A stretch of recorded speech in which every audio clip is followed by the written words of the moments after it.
Good morning, friends. I now call to order the third general session of the 55th General Assembly of the Unitarian Universalist Association. Well, you got energized in the worship half hour. Do you have energy for me? All right. Just a curiosity, how many folks are here from Ohio? Have you packed the hall? Yes, you have. Glad you're here. How's the fourth day of GA? How's your energy level? How is your, really? That's good, that's good. The sleep deprivation quotient, how's that working for you? Getting enough sleep? Where are the youth? You apparently got enough sleep, or you just didn't even bother to get any to be here this morning, is that right? All right. Before we get started with a report from our Right Relationship team, let's pause for a moment and remember the 23 people in West Virginia who died in these awful floods. I grew up in southwestern Virginia, very close to where this tragedy occurred, and drove through West Virginia on my way here. So let's just take a moment to think about these 23 people ravaged by these floods.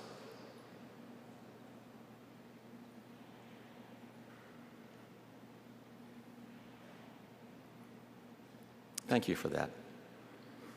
I'd now like to bring back Lisa Bovee-Kemper to give us a report on right relationships.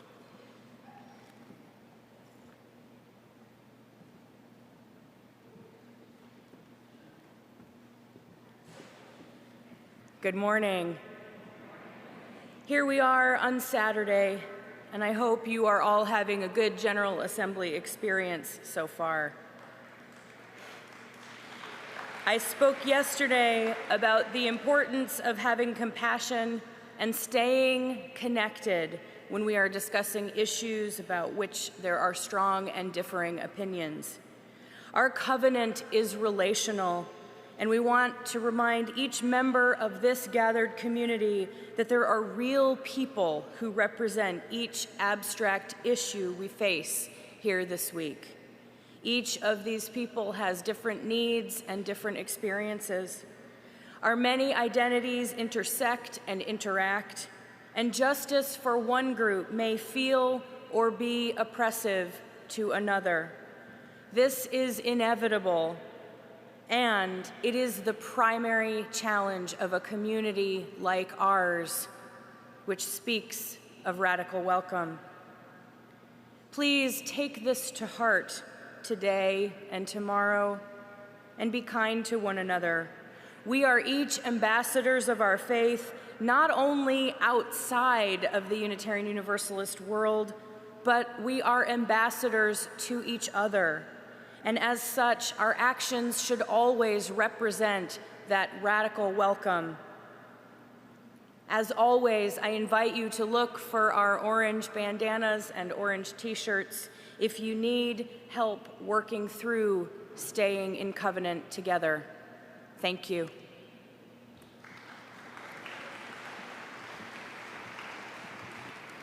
Thank you, Lisa. As things happen during our General Assemblies, we've had a little kerfuffle. You know that word, kerfuffle. We've had a kerfuffle on the actions of immediate witness in terms of what was on the sheet. So they are being reprinted for it to be correct so that you can then vote. So we're not going to vote on that as quickly as I had hoped. But since we have such an adaptable group of presenters and participants, I'm inviting Rob Eller Isaacs back to tell you about the Distinguished Service Award.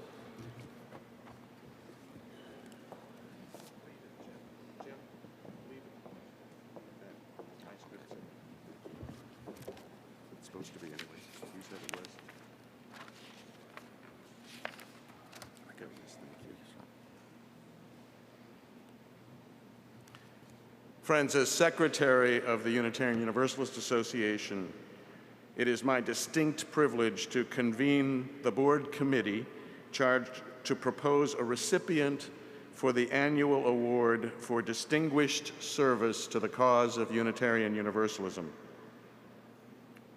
The award is presented each year to honor one who has made extraordinary contributions in helping to strengthen Unitarian Universalist institutions while deepening the impact of our ministry. This year, the Unitarian Universalist Board of Trustees is honored to celebrate the exemplary service of the Reverend Dr. Laurel Hallman.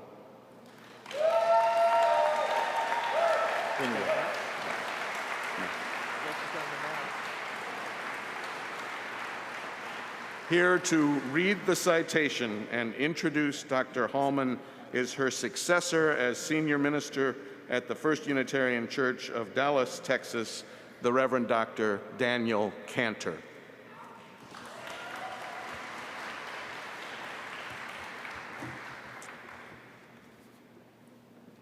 We start with the words of Laurel Hallman from her 2003 Berry Street essay. She said, "We need a language of reverence. We need a language of forgiveness. We need a language of reconciliation, a language of hope, a language that gives voice to despair. To name a few, that language for centuries and countless cultures have been metaphorical. It has pointed beyond itself to something much deeper than it could name.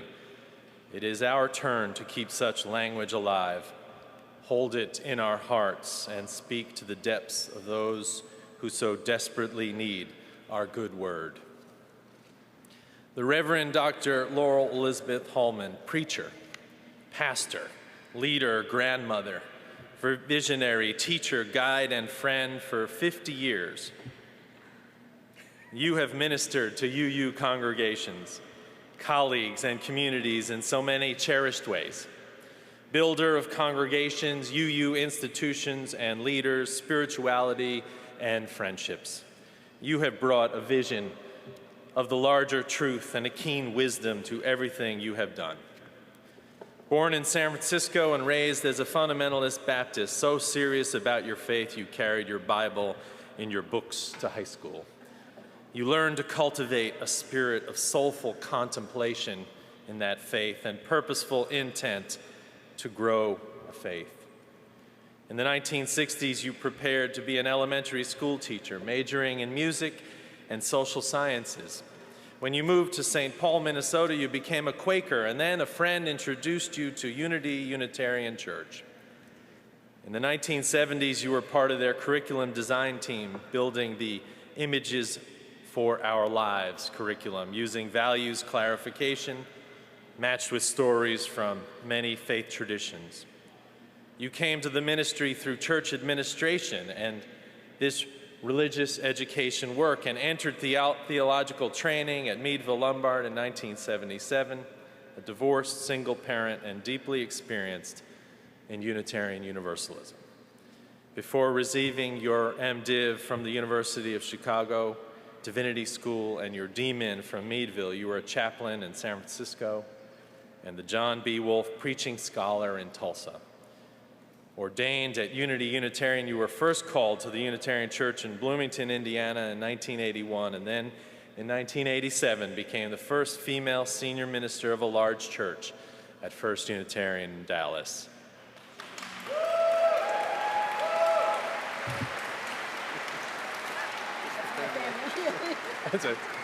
That's right, the family starts that.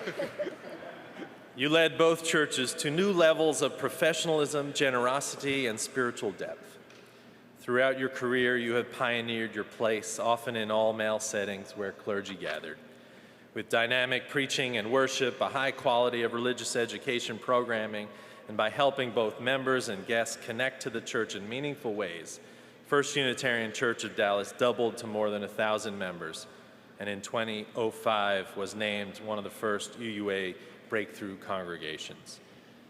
In your justice work in Dallas, you connected with Ernesto Cortez of the Industrial Area Foundations and helped build trust across faith barriers.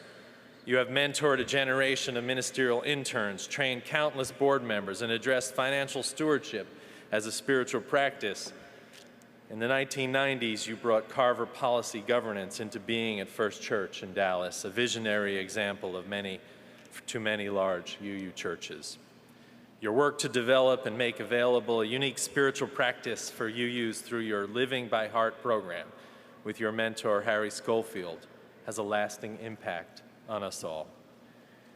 Your call for us to embrace diverse and spiritually driven language in worship and faith development sustains us and challenges us to live into being the faith we are called to be. Through your collaboration on the Whose Are We book and curriculum, we are further deepened to respond to theological questions of import. You remain grounded, cultivating your own deepening through continued education with the Shalem Institute for Spiritual Leadership. And your leadership contribution to the Meadville-Lombard Theological School extends from being a student and active in the school's ministerial formation program and as a trustee and collaborator and as capital campaign chair. You have been a strong advocate of high standards, willing to take on the role of supervisor, both for students who showed great promise for the ministry and for those who had significant challenges. In 1997, you received an honorary doctorate of divinity degree from Meadville-Lombard. In 2013, you became chair of Meadville-Lombard's Pointing the Way campaign committee to strengthen the foundation of the school and initiate new educational programs. Small in stature, strong in spirit, you meet each challenge with courage and conviction. You have always understood yours was a higher purpose, and so your ministry included leadership in clergy retreats, the publishing of your book, Reaching Deeper, and coaching ministerial colleagues who needed your support and your guidance. Elegant and thoughtful, you model the highest standards of religious leadership in every role you undertake. From lay leader, church administrator, professional religious educator, curriculum developer, parish minister, senior minister, and executive of a large church, spiritual teacher, candidate for the UUA ministry, author, mentor, and trustee. Laurel, we must include poetry also because it has been your sustenance and your guide. Ask Me by William Stafford is a favorite of yours and goes like this. Sometime when the river is ice, ask me mistakes I have made. Ask me whether what I have done is my life. Others have come in their slow way into my thought, and some have tried to help or to hurt. Ask me what difference their strongest love and hate has made. I will listen to what you say. You and I can turn and look at the silent river and wait.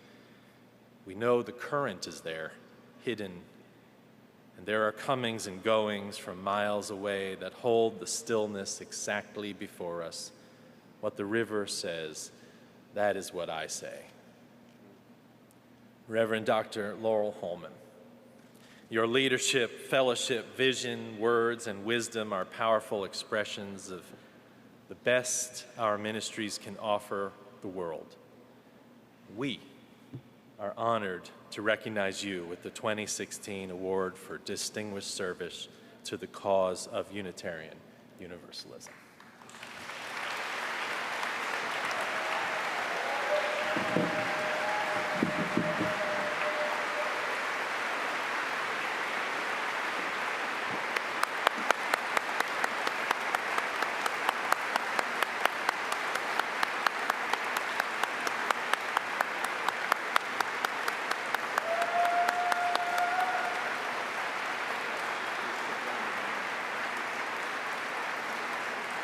Thank you.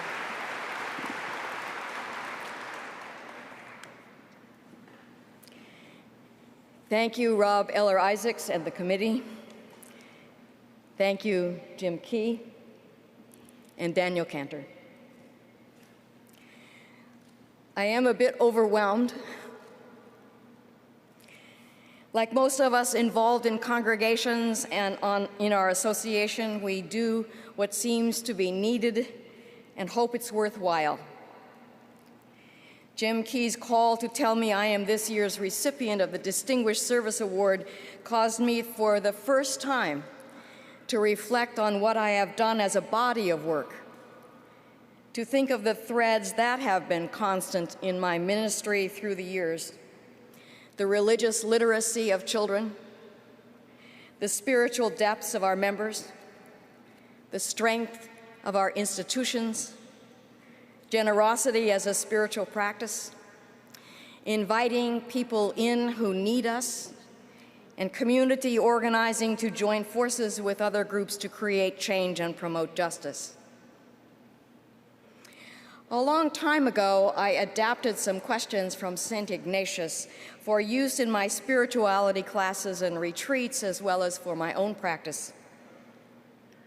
I found that ministry had so many demands coming from so many directions that it was easy to lose sight of who I was or what I thought I was doing.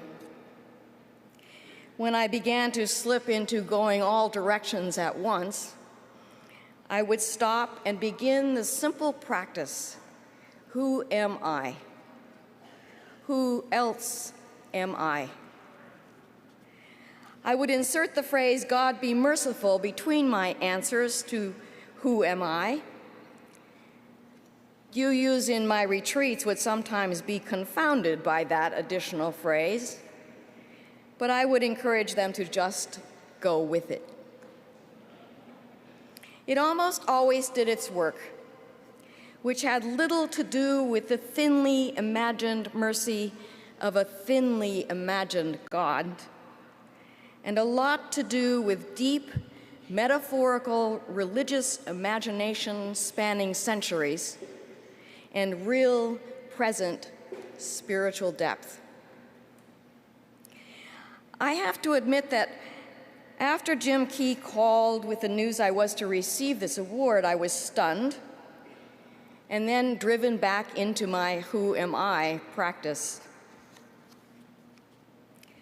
Ironically, I have been working with my spiritual director to enlarge my capacity to receive. I was one of those children trained not to be prideful, which became a practice of discounting people when they told me I had been helpful. I've been working on being more receptive to heartfelt sentiments of appreciation. And then God's little trick, that would be a deep metaphorical trick. God's little trick on me was this award. My spiritual director laughed. So here I am receiving the Distinguished Service Award from the faith tradition that saved my life so long ago, when the religion of my childhood, my early worldview, failed me. A Distinguished Service Award for my ministry to congregations which opened their collective hearts and lives to me at a time when it seemed easier for congregations to choose men. I am receiving this award for all the gifts I have already received through the years. It is truly amazing. Early in my time at Unity Church Unitarian in St. Paul, Minnesota, working as an administrator and an RE director, I decided I wanted to preach. My great-grandfather had been a circuit rider preacher. Maybe it's in the genes. I began to preach in churches in the area which needed supply. One Sunday, waiting to preach at the First Universalist Church in Minneapolis, John Cummins said, "When are you going to theological school?" I answered that I had no plans for ministry. I had a young son to raise, and I was happy in my work as it was. He said, "Well, when you do go, we have some scholarship money to help. Let me know." Does this award take into account people like John Cummins, who planted the seeds? When I first started preaching, I discovered that because I am short, I couldn't see over the top of the pulpit in any UU churches. The custodian in St. Paul, Phil Platt, built a riser that I could take with me when I went off to preach. I used it in Bloomington, Indiana, in my first called ministry, I took it with me to Dallas, where, because it was Dallas, they carpeted it, put molding around the corners.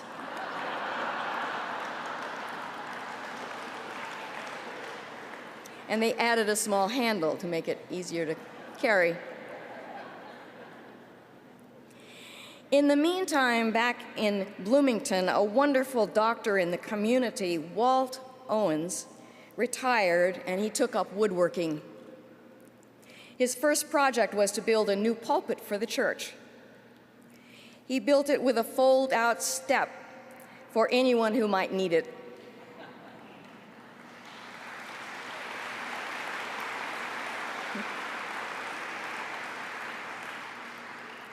The year I preached the service of living tradition in Indianapolis, the good people in Bloomington put the pulpit in a truck, drove it up to the convention center so I could preach from it. I was literally lifted up. I was literally lifted up by their love. I tell you this because if grace is ours according to our capacity to receive, I first have to answer the who am I question by acknowledging that I am here because grace has come to me in the form of congregations and on denominational task forces and committees who met me where I was, as I was, and blessed me with acceptance and love and support. Often that was literal support, not only step-ups into pulpits, but money and time for projects we undertook together. I cherish their memory. The night I lost the UUA presidential election, I stepped up onto a table in a patio to talk with my closest supporters. I told them our message had been important and we had made a difference even though we had lost the election. When I paused for breath, Larry Ladd, who was standing next to the table, said, "I won." I admit I was a bit startled, but in a way I won too. Larry and I were married that September.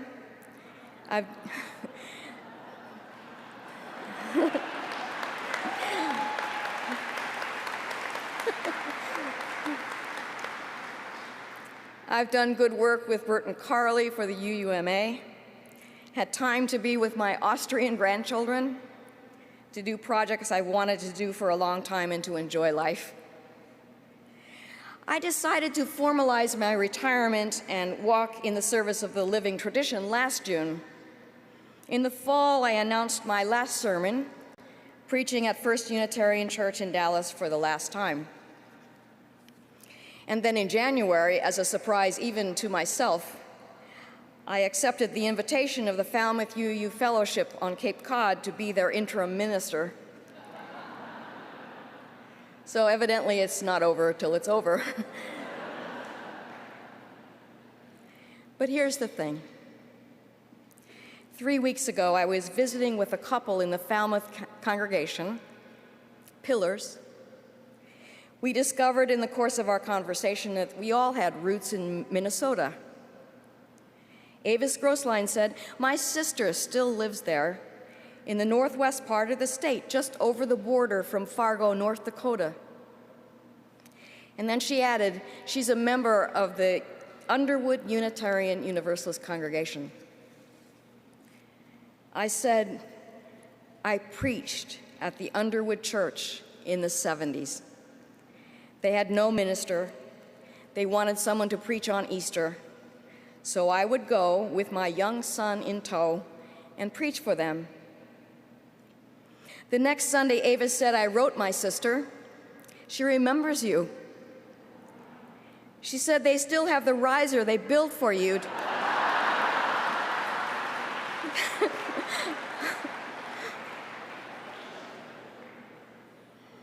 My sister said, "Tell her to come back anytime." I just might do that. I'll show them this award for distinguished service to the cause of Unitarian Universalism. I'll tell them the part they had in making it possible, and I'll tell them about you here. bearing witness to our beloved faith. Thank you. This is an extraordinary day.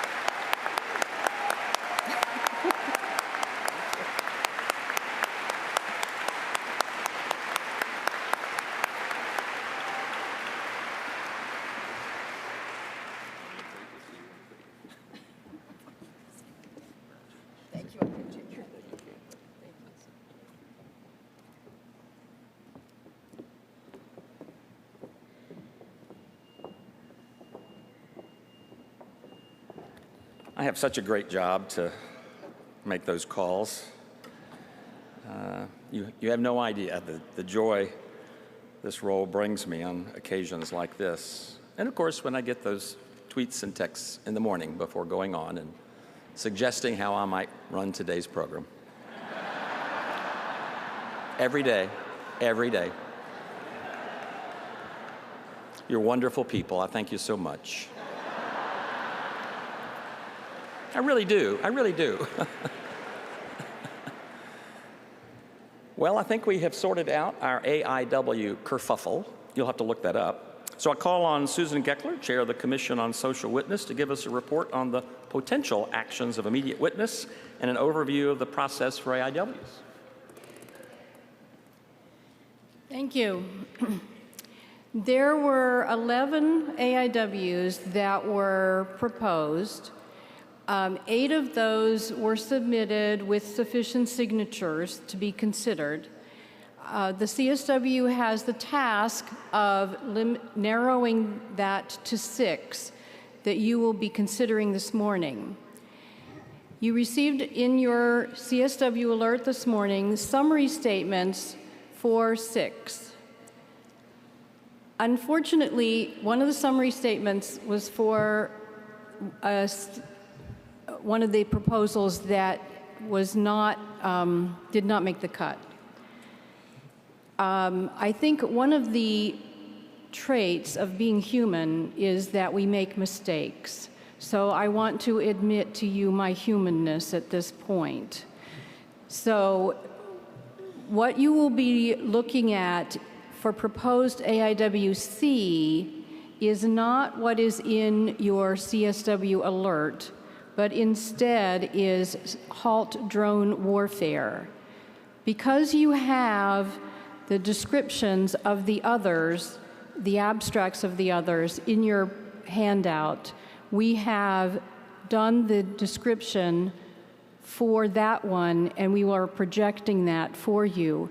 I will read it so that if people do have visual problems, they will also be able to have access to that. So it says U.S. drone warfare has killed more than 7,142 people, most outside combat zones, in a secret, unaccountable process. Justice is denied to innocent victims, increasing suffering, anti-Americanism, and blowback. Senior religious leaders of denominations with statements on drone warfare meet White House officials on July 14th, and the UUA needs this AIW to send representation. The UUA should be there to urge an immediate halt to U.S. drone warfare, at least until the U.S. is transparent and accountable. In addition to the abstracts that you have printed and on the screen, you will hear from each of the proposers this morning before you vote, and Jim Key will explain the voting process. But let me explain a little bit. I've already had a question this morning. How are the decisions made? What should you consider? The criteria for an action of immediate witness is projected now. Something that requires immediate action, is specific and narrow, doesn't duplicate a recent AIW, is grounded in UU theology and practice, fits with the ability of congregations to take meaningful action, and presents a chance for you congregations to become respected participants in public dialogue. So as you are listening to the presentations, as you are looking at the abstracts, I encourage you to keep these criteria in mind in your decisions. This morning's vote will be to select 3 of these 6 to be placed on the final agenda for a vote tomorrow to adopt or not adopt. At the end of today's general session, you'll notice in the schedule, there is a vote to place on the agenda. So what will happen is you will vote for 3, we will count that, I will come back and report those, and I will then make a motion to officially add those 3 to the agenda for tomorrow's general session. So it won't be a second vote to select, it will just be a formal process because we have to do that to put something new on the agenda. So I hope that's clear in terms of process. So with that, I actually have something to say formally now. So the Commission on Social Witness submits the following 6 issues that meet the criteria for actions of immediate witness and have received the required number of delegate signatures. Delegates may select up to 3 to add to the final agenda for a vote on Sunday. Thank you, Susan. So now we're going to take the first step of the process for adopting actions of immediate witness. Bylaw section 4-16 provides that not more than 3 actions of immediate witness may be admitted to the agenda for possible final action, and that 2/3 of the delegates must support the admission of each one on the agenda. Delegates had an opportunity to pick up a copy of the proposed actions and have seen the list here. If there's any delegate that needs more information, someone from the Commission can provide that. The following proposed actions, and let's show them on the screen, have qualified for possible admission to the final agenda. As you have heard from Susan, AIWA builds solidarity with Muslims. B, some guns, all guns, legislating appropriate restrictions. C, halt drone warfare. D, stop the TPP. E, support H.R. 40, the Commission to Study Reparation Proposals for African Americans Act. And F, stop the hate, protect and support our transgender brothers, sisters, and siblings.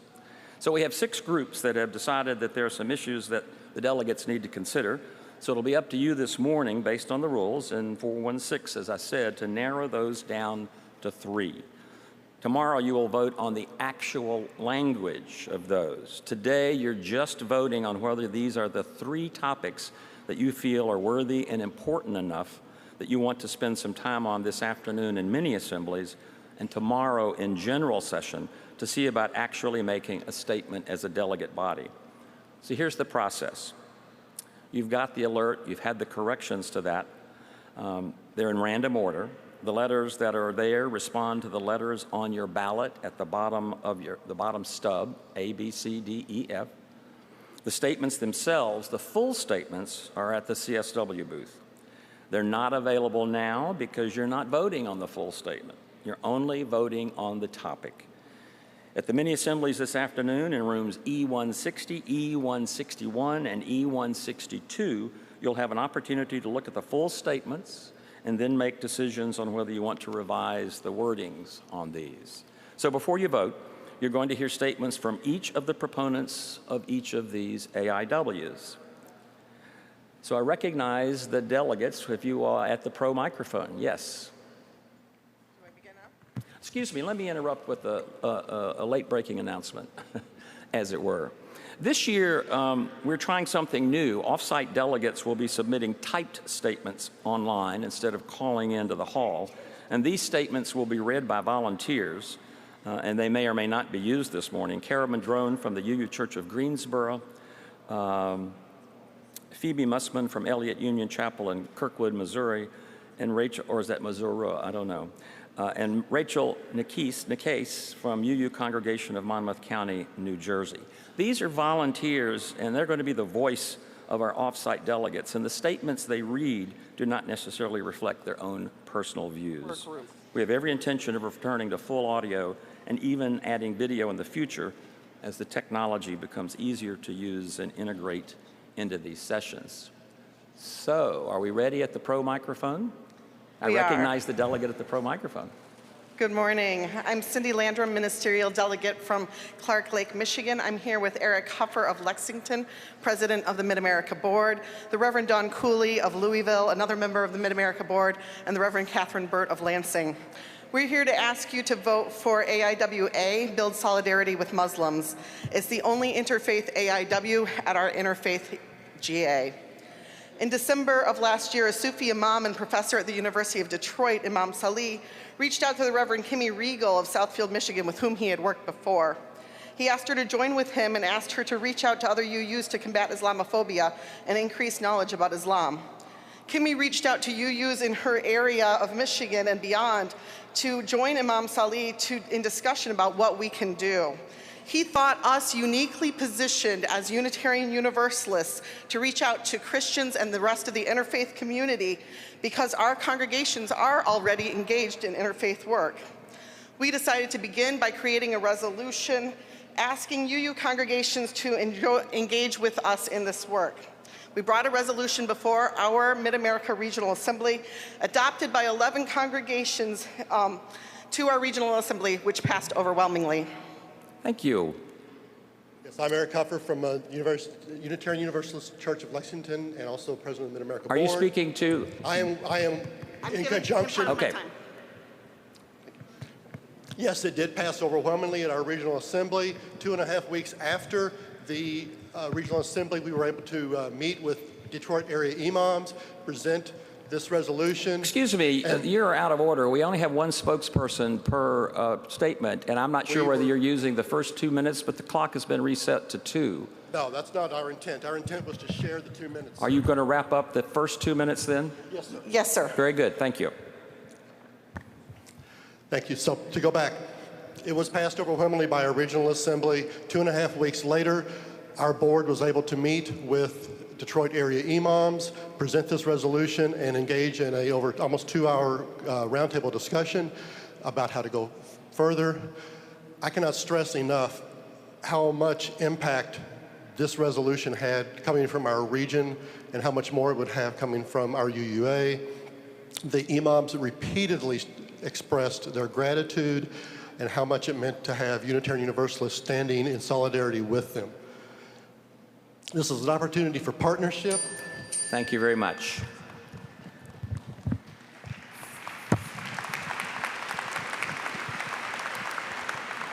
For AIWB, I recognize the delegate at the pro microphone. I am Kim Holdridge and serve as a delegate from the First Unitarian Church of Orlando, Florida. Just 2 weeks ago, tragedy struck our city. The Pulse nightclub, a place of fun and acceptance, became a killing ground. Fortunately, our community is united. LGBTQ, Latinx, Muslim, all of us. We are receiving tremendous support from around the world, and we will make the long journey toward health and wholeness together. Unfortunately, the factors that led to this horror still remain. Some factors will take continuing reflection and conversation. There is so much more work to do in our country around mental health, hate rhetoric, and cultural violence. However, other factors can be addressed right now. We, as a liberal faith community, can act to ensure that no other community goes through the nightmare Orlando is now living. We can ensure responsible gun ownership that will keep, with laws that keep all guns out of the hands of some people and some guns out of the hands of all people. This is not an impossible dream. Just this week, the United States Supreme Court upheld assault weapon bans in Connecticut and New York. Other states have also passed this important legislation. Mass shooting gets headlines. The sad truth is, in less publicized ways, guns claim 90 lives every single day across this nation. This is an epidemic. America does not have a gun problem. America has many gun problems. Enough is enough. When will be enough for you? Please support the AIW, some guns, all guns, legislating appropriate restrictions. We can and we must act now. Thank you so very much. Thank you.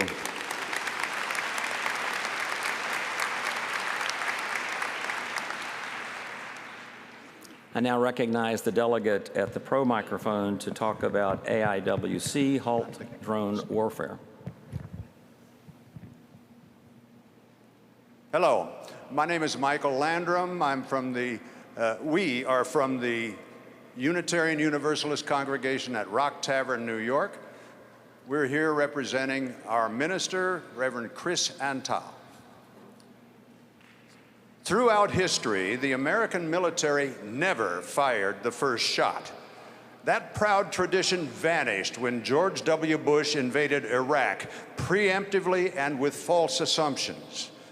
Our continuing drone policy, also known as lethal UAVs, is an extension of that mindset and a large disappointment of the Obama administration.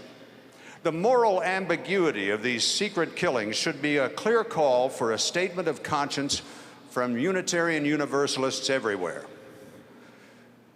In 2013, Obama created a task force at the Stimson Center asking for proposals and recommendations on the use of drones.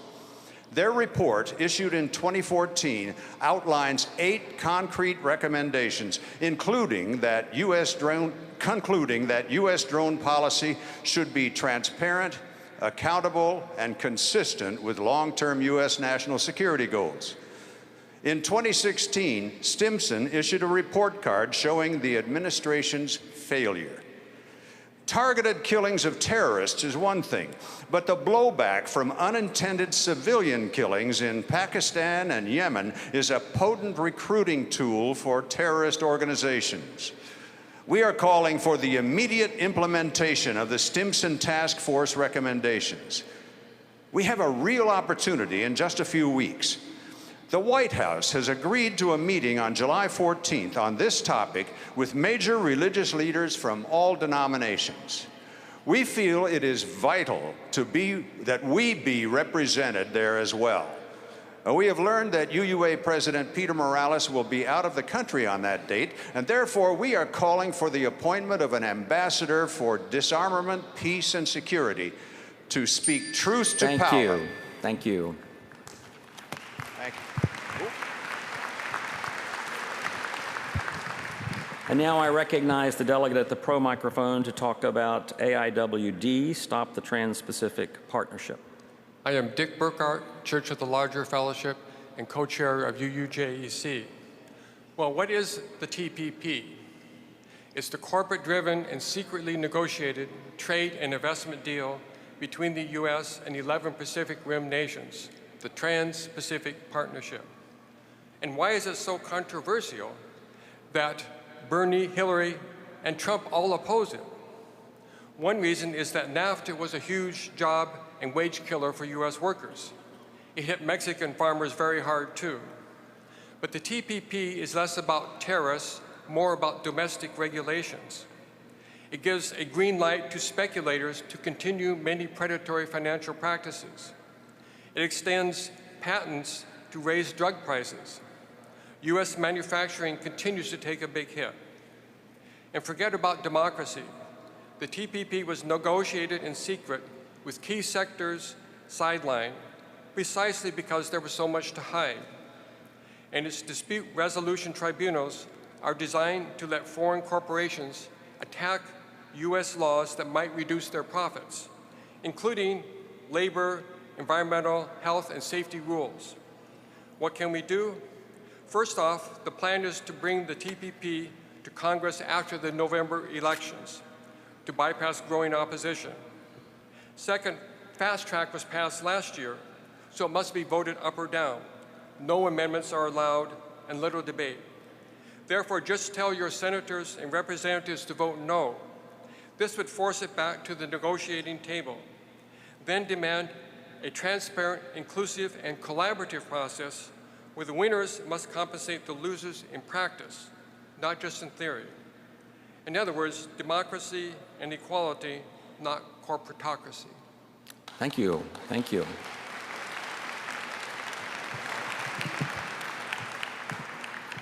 And now I recognize the delegate at the pro microphone to talk about supporting H.R. 40. My name is Lee Banner. I'm a delegate from the Unitarian Church of Evanston. Representative John Conyers has introduced House Resolution 40 every congressional session since 1989. The bill would establish a commission to study reparation proposals for African Americans. The study would address the lasting effects of slavery in our country, the physical and emotional terrorism suffered by the descendants of slaves, and their systematic economic deprivation abetted by government policies through much of the last century and until today. We think the time is right to gather enough public support to convince Congress to take this bill seriously and vote to fund the commission. A key component of H.R. 40 is education, to help Americans move toward a common memory. For example, it isn't widely understood how slave labor significantly contributed to the early economic growth of our nation, or how, more recently, Black Americans have been locked out of benefits such as the GI Bill and the ability to grow financial assets through home ownership. Another purpose of the bill is reconciliation. The study will establish the moral justification for addressing the present consequences of these injustices. If reparations ultimately are enacted, they could take many forms, such as job training linked to public works, affordable housing outside our ghettos, or an overhauling of our still segregated school systems. This isn't about inflicting guilt on white Americans. It's about truly understanding and owning our history. We propose that the General Assembly express support for H.R. 40 through this action of immediate witness, and that all our congregations immediately help increase public awareness of the reasons for conducting this study. Thank you. And good timing. I now recognize the delegate at the pro microphone to talk about AIWF, Stop the Hate. Good morning. My name is Angela Bridgman, UU Peace Fellowship, Raleigh, North Carolina. I stand here today with support from North Carolina and Tennessee and Massachusetts. This came about as a result of the passage of HB 2, better known as the bathroom bill in North Carolina. I am 14 years post-op. I only got my birth certificate changed 2 weeks ago. If that hadn't been done, I would be being forced into men's restrooms today. In Massachusetts, people who are transgender still have difficulty changing their birth certificates, and in Tennessee it is legislatively impossible to do so. We saw in Orlando, and we saw yesterday with Westboro Baptist, the blunt hate. But the real hate LGBTIQ people face in our country is much more subtle and much more insidious. We have double the rate of unemployment, near universal harassment on the job. 90% of people in the 2011 U.S. Trans study reported harassment on the job. 29% of those seeking emergency shelter were turned away. 42% of those who were allowed to stay in emergency shelter were forced into facilities designated for their wrong gender. And most shockingly, 12% of the respondents from the 2011 U.S. Trans study reported discrimination or harassment from EMTs. These are the people that are supposed to help us and save our lives. And as a result of all this, as a result of HB 2 in North Carolina, HB 1840 in Tennessee, HB 1523 in Mississippi, and over 200 passed or pending legislations in state houses across this country that are anti-LGBT, 41% of transgender people have attempted suicide. Thank you very much. Thank you. Thank you.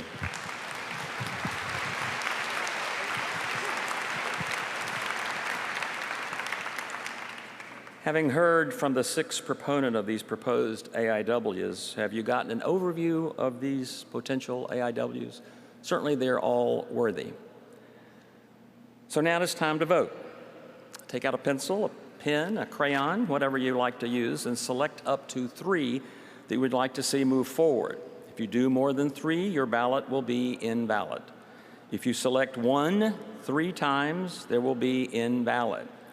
You can check just 1 or just 2, but no more than 3. Then you're going to tear this stub off ever so gently, and pass this to the ushers that are traveling the hall here.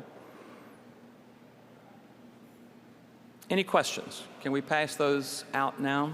Collect those.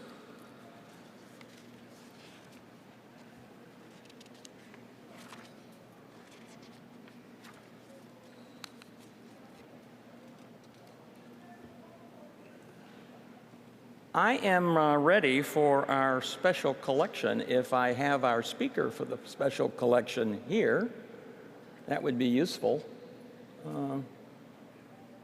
Hold on just a moment. Let me check with my stage manager.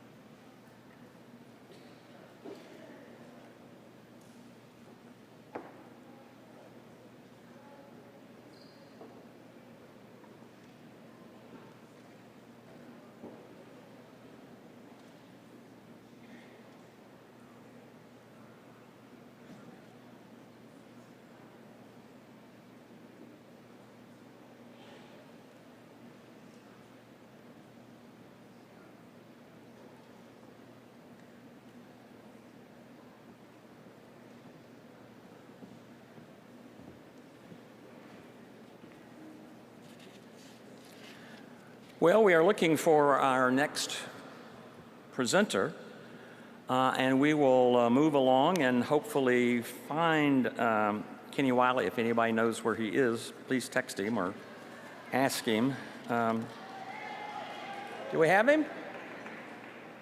Do we have him? There he is. This is where I should have a little medley of tunes to sing him on the platform.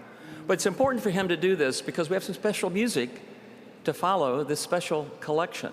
So get out those envelopes and listen very closely to what Kenny has to say to us. So our special collection this year is to support Black Lives, Unitarian Universalism, or BLUE. Here's Kenny Wiley to tell you about it.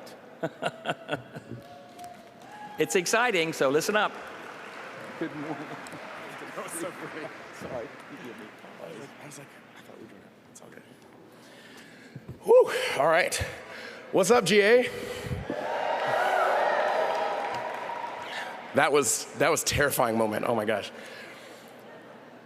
Well, I'm Kenny Wiley, and I serve Unitarian Universalism in a variety of capacities. I serve as the senior editor for UU World magazine.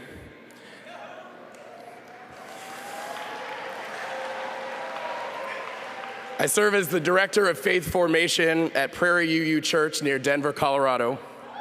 I see you, Colorado, what's up?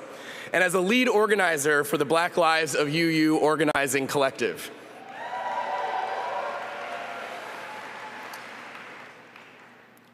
My Unitarian Universalist story is not unique, but statistically unusual. I am a third-generation Black Unitarian Universalist.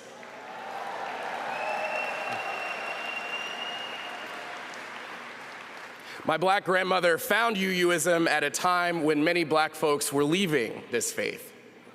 My parents married in the First Unitarian Church of Austin, Texas.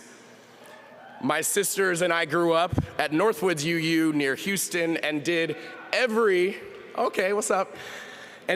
program, every UU program you can name. Our whole lives, coming of age, neighboring faiths, why are UU? I'm not sure if how UU are you is an internet quiz, but I gotta think I would score okay. Every year, friends, on Christmas Eve at my home church down in Houston, a woman elder would read these words from 20th century Unitarian religious educator Sophia Lyon-Fahs, found in our hymnal. Each night a child is born is a holy night, a time for singing, a time for wondering, a time for worshiping. Each night a child is born is a holy night. Friends, those words are deeply embedded in my soul. Those words are my UU theology. Each night a child is born is a holy night. When Mike Brown was left in the Ferguson, Missouri streets, when Trayvon Martin was killed, those words came roaring back from my upbringing, my UU upbringing, and pushed me out into the Denver movement for Black lives. And so when I think of Sandra Bland, when I think of Rekia Boyd, of Tamir Rice, John Crawford, and many others, too many others, and when I see media outlets or other folks suggesting that they deserved what they got, I come back to that saying, each night a child is born is a holy night. The night Sandra Bland, the night Rekia Boyd, the night Tamir Rice, the night or day they were born, those were holy nights and days, friends. The entire Black Lives of UU collective has deep roots in this beautiful, challenging faith of ours. For us, we don't just see our faith as part of the work of why we work to make Black Lives Matter. We believe that the work of Black Lives Matter is the work of Unitarian Universalism.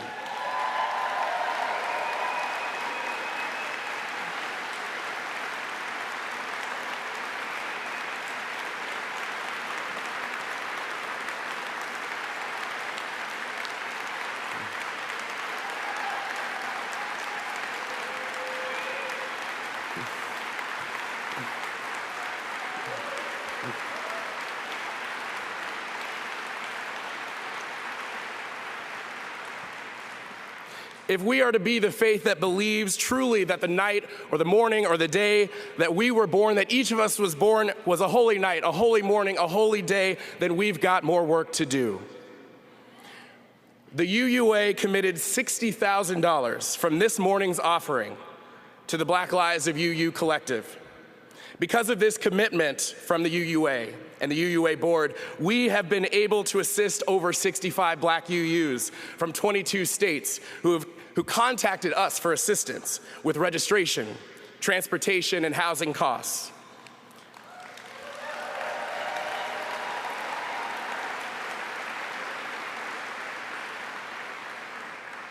Two-thirds of respondents have never been to GA before, and half would not have been able to attend GA without our support. So this is real, friends. This is real work.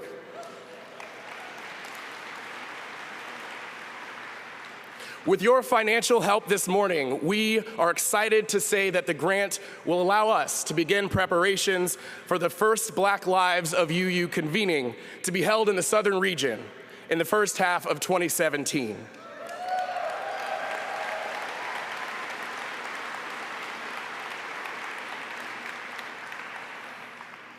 A dozen Black UUs attended the Movement for Black Lives convening in Cleveland last summer, joining over 1,200 Black folks in justice work and conversation and community.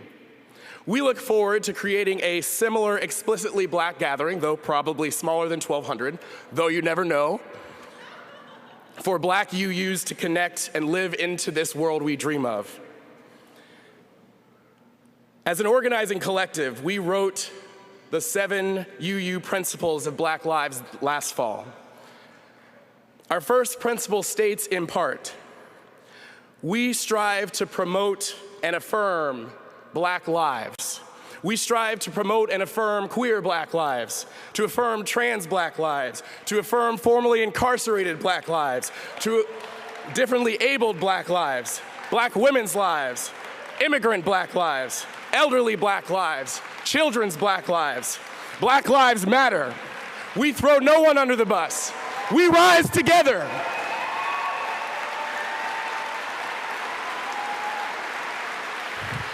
We rise together, friends, and if you believe as we believe that all Black lives matter, that the night each and every one of us was born was a holy night, a holy morning, a holy day. We ask you to join us. We ask you to financially give generously, to give abundantly. We ask you to help us meet that 60,000 goal. We ask you to take risks, to have the hard conversations, to proclaim without apology, with words and with actions and with deeds and with funds and with love and with your hearts that Black lives matter. And I ask you to say it with me now, that Black lives matter. Black lives matter. Black lives matter. Black lives matter. Thank you so much. Let's do this.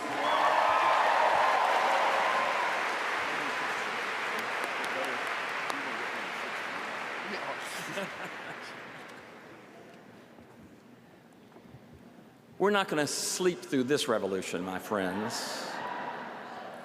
With leadership like that and an ask like that, if you were going to give X, I think you should stroke a check for 2X.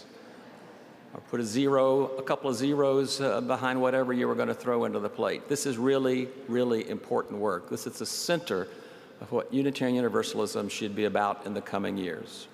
We've missed some opportunities in the past. We're not going to miss them this time.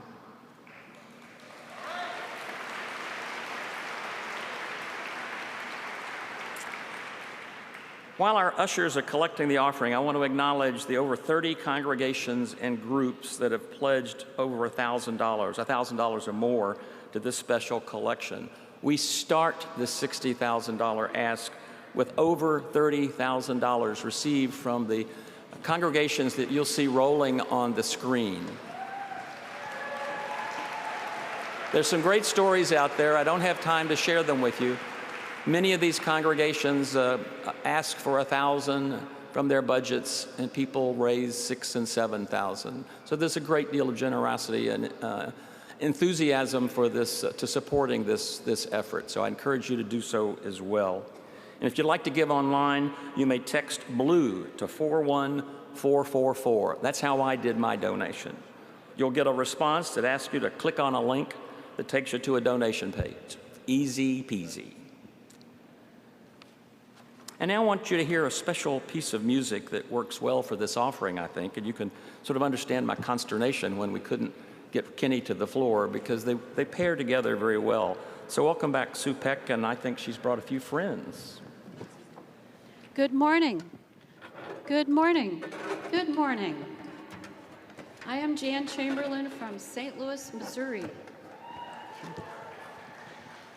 Since the tragic murder of Michael Brown, we at Elliott Unitarian Chapel have stood weekly vigil with our neighbors in Ferguson.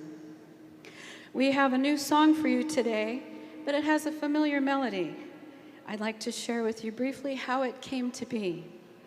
My dear former colleague, the Reverend Michael Hennon, was a young man in the Unitarian Liberal Religious Youth Organization. In the 1950s, the executive director of LRY, Sam Wright, was inspired to write new words to the old tune of Finlandia. This became known as the LRY hymn. In 1993, when the UUA published our gray hymnal, Singing the Living Tradition, they adjusted just a few words of the LRY hymn and included it.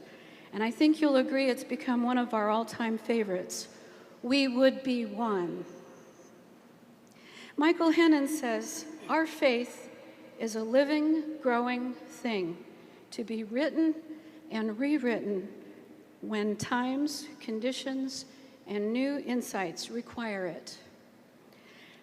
As Elliott Unitarian Chapel has stood in solidarity with our neighbors in Ferguson, Michael Hennon was inspired to write new words for us to sing with the same power found in the music of We Would Be One. He asked for my assistance, and then, in honor of Michael's retirement last fall, I asked Cliff Harden to create a new choral arrangement. This song is called For Justice Now.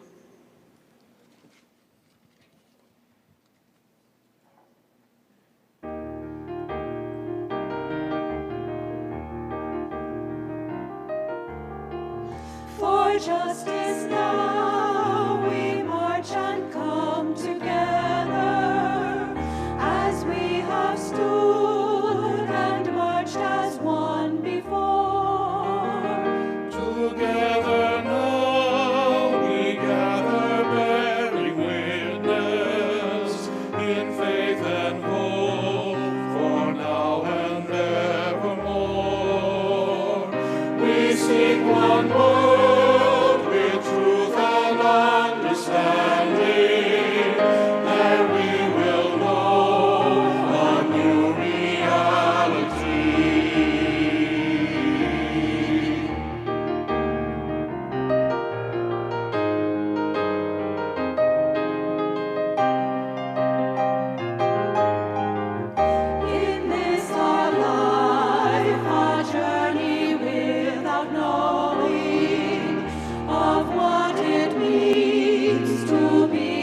Love the new words. Lovely.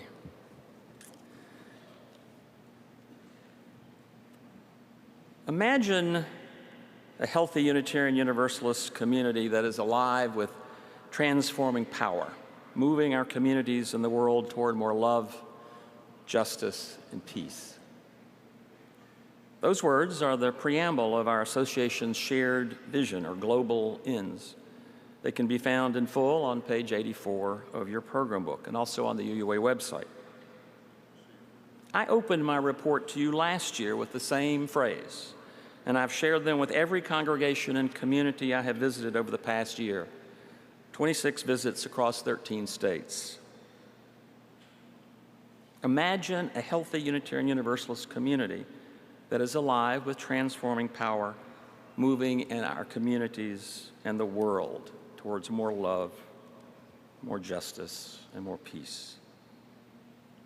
Those words still animate my work for this liberal faith and inform my report to you on how your governance structure is responding to that vision.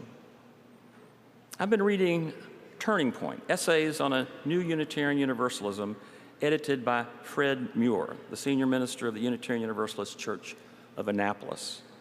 I strongly recommend it to anyone in this hall and beyond who cares for this faith and wants it to remain a prophetic voice in the public square.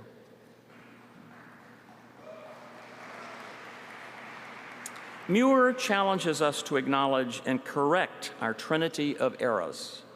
He writes, fundamental to our survival is a paradigm shift, a frame bending that goes deep in the history and character of Unitarian Universalism, because it goes to the essence of how we understand ourselves and in turn relate to the world at large, which means how do we relate in our demographic context.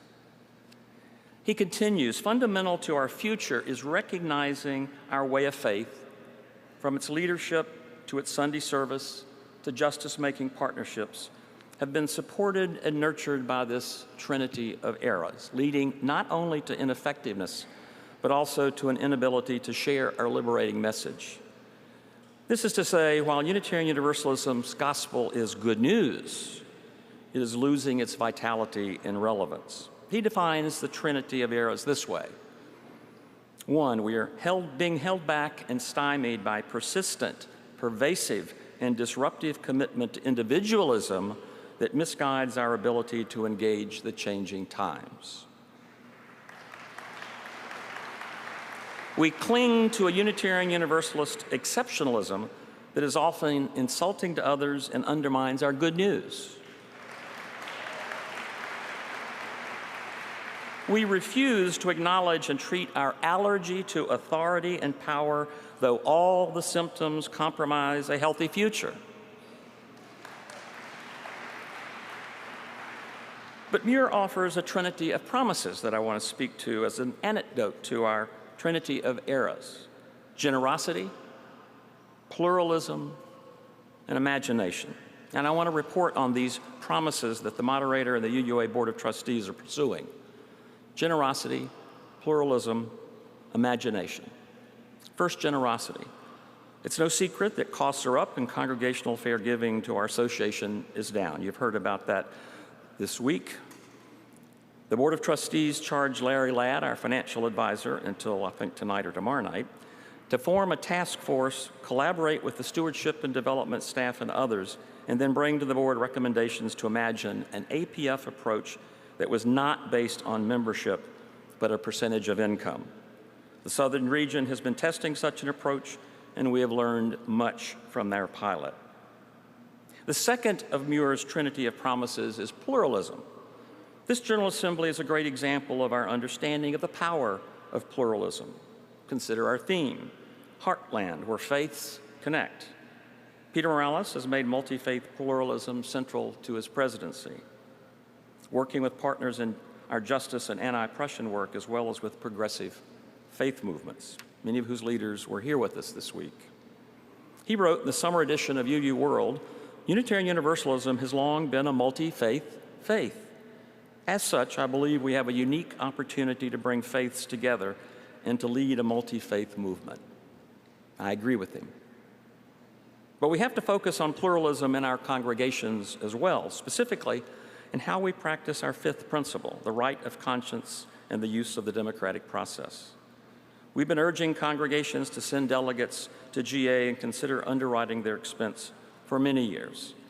However, typically less than 40–50% of our delegates, our congregations, bother to send delegates, and fewer still offer financial support to attend. Our most recent data suggests 28% of delegates receive some financial support, but it is not typically substantive. As a result, our delegate body tends to be older, whiter, and privileged, who have the time and money to pay their own way. This apathy towards participating in the democratic process closes out an opportunity for congregations to consider youth, young adults, people of color, and economic fragility. Last year, the Board of Trustees established a scholarship fund to attract an appropriately diverse body of delegates. The Saturday collection in last year's general session, along with gifts from the board and senior staff, matched by the Davidoff Fund, raised approximately $28,000 to support the participation of delegates at this General Assembly. And while I'm delighted that we were able to award 87 scholarships to support delegates, I was disappointed that we didn't hear from more congregations, and those congregations that didn't support fully. The third part of Muir's Trinity of Promises is imagination.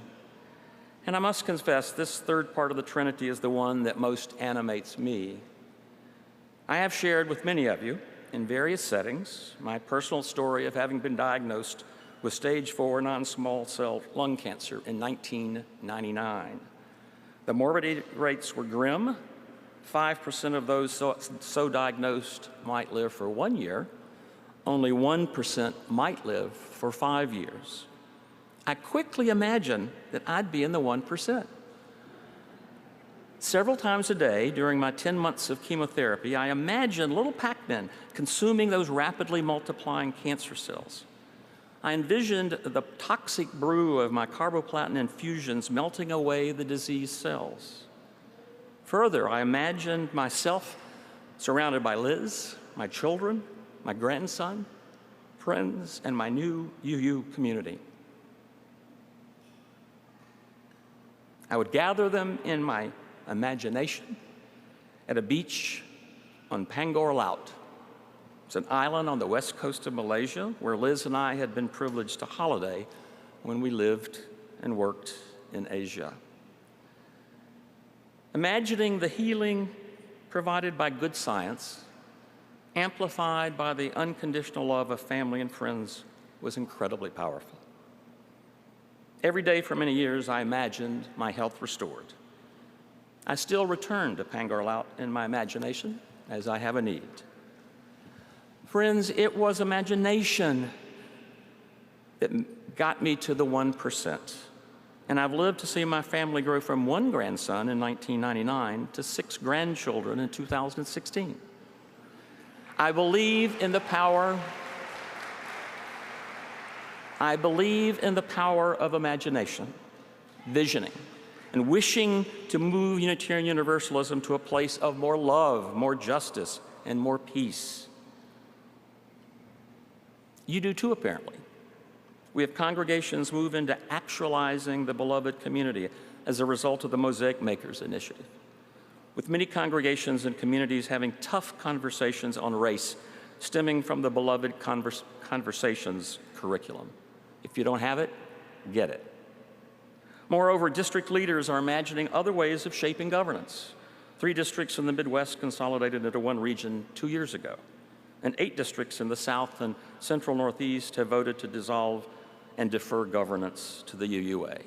Trust, imagination. The 4 districts in New England have entered into an agreement to dissolve governance structures over time. All of this right-sizing of governance structure is freeing hundreds of folks for other ministries that are bending the arc of the moral universe towards justice. The board is in an imagination mode as well. At my request, the board established a task force to reflect on how we might focus on covenant over membership. I asked the delegates last year to imagine, rather than signing the book, people entered and were welcomed into covenant that would be renewed periodically. Imagine if congregations and communities entered and were welcomed into mutual covenant with the larger association that would be renewed periodically. You'll have a chance at this General Assembly today to share with that task force what that might look like. The chair of the Renewing the Covenant Task Force, the Reverend Dr. Susan Ritchie, and her team have been considering what a network of UU networked communities might look like and how that network could energize our faith. Many of you will participate in our breakout groups today that I'll give you some details on later. The board is imagining through its committee working group how we might further streamline governance structures. We now have 13 committees of the board and 6 committees authorized and elected by you, the delegates. Do we need all of them all of the time? Are they all a good investment of our governance costs? Are they the right size? Should they have variable members as needed? Should they be elected or appointed? Do they advance our ends? Do they have a sunshine clause that requires reauthorizing from time to time? A covenant to be renewed, as it were. Can we imagine the Goldilocks just right committee structure for a religious movement of under 200,000 members? The board will bring some suggestions to you as early as New Orleans next year. Some committees have already One committee has already told us they should be dissolved. Some committees have already advised that they will bring bylaws next year to reduce the size of their committee. So we're on our way. I can imagine a different way of delegates to discern position on bylaws, business resolutions, and actions of immediate witness that allow time to learn together before any up or down votes are taken. We've modeled some ways of doing that discernment at this GA. We'll do more as we go forward. You and the congregations, you are the UUA, not the board or the staff. Participation in the democratic process is how you direct us to act on your behalf between General Assemblies. That is our covenant. That is our polity. But still, too few congregations participate, and fewer still offer any financial support, as I said earlier. We must find ways for broader participation in the business of our association. I speak to this issue everywhere I go, but it's up to you. You must do this as leaders and bring this back to your congregations. One last observation. Reverend Gail Seavey, Senior Minister at First Unitarian Universalist in Nashville, delivered a powerful address at Minister Days in her Berry Street essay. She detailed graphically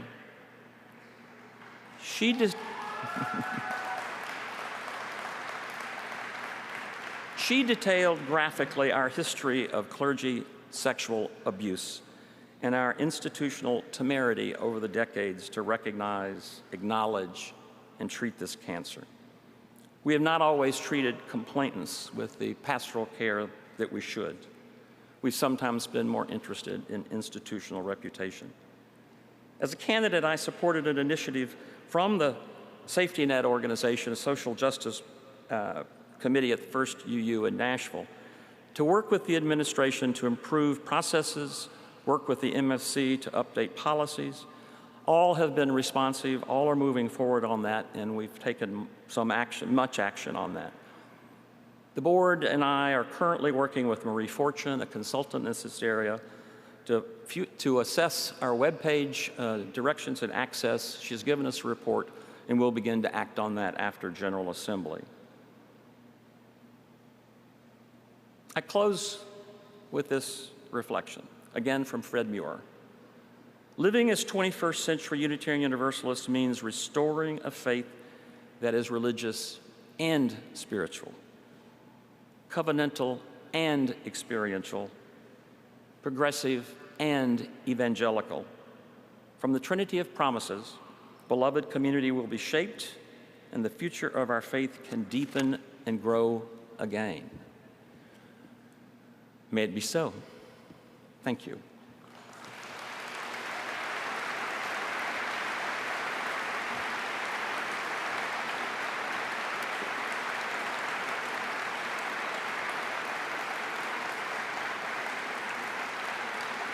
Thank you.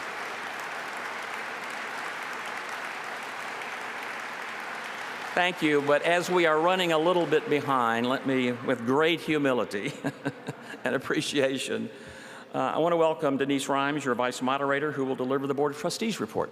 Denise?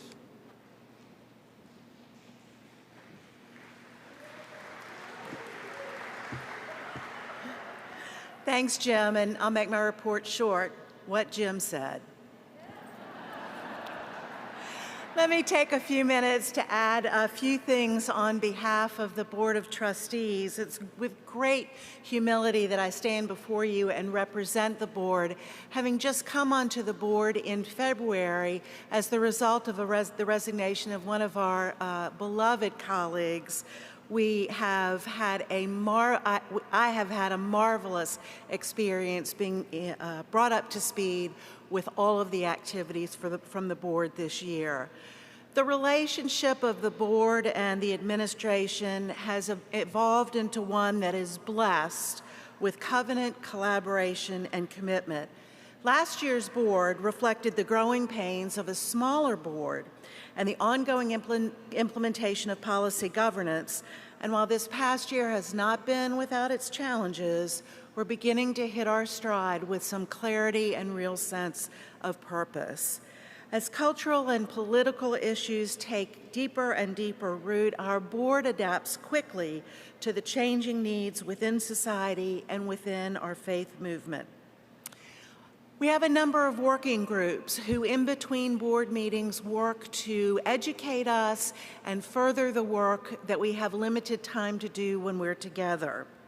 Our Inclusion and Empowerment Working Group assures that we keep our ears to the ground on issues that intersect with our values. In our October 2015 board retreat, we had a conversation about our dedication and commitment to Black Lives Matter. We began to consider how our UUA and its member congregations might strengthen and expand our commitment to Black Lives Matter. For those of you that were here last year and were part of the AIW on Black Lives Matter, we had a very difficult conversation. We in the board recalled and discussed our experience of that GA General Session and that AIW, and we truly regret that the process in place, the limited time, and the racism that we are all still working to root out, inflamed debate, and frankly brought out the worst in many of us. People were hurt. Lines were drawn in the sand and old wounds were opened. We know this work is full of heartbreak, and we must find the will and use our learning in order to do a better job.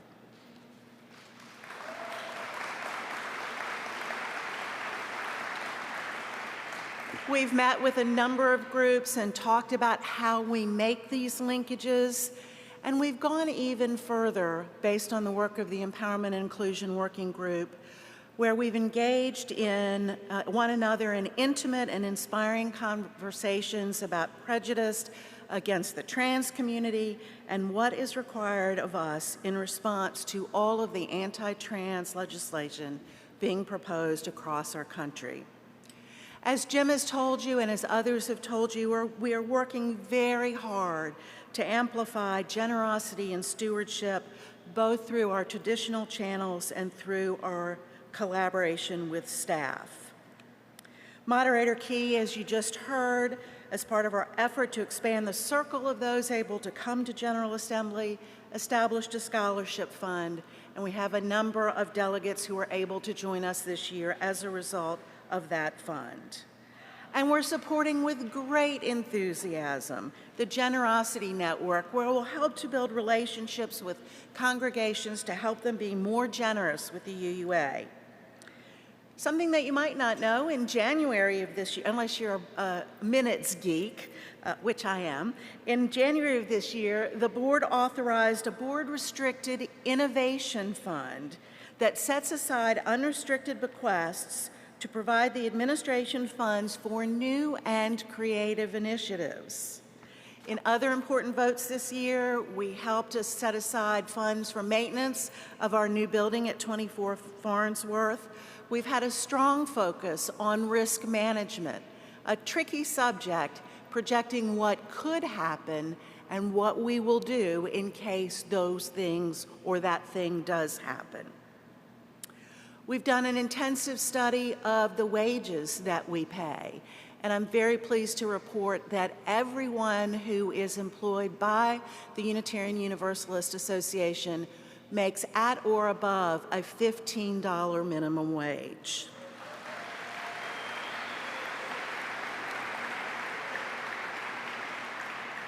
Not only have we balanced the budget in conjunction with the work of the administration, but we have taken a look at the budget through a racial justice lens, and we're convinced that while we still have a ways to go, the UUA is making solid progress towards becoming a credible partner in this work.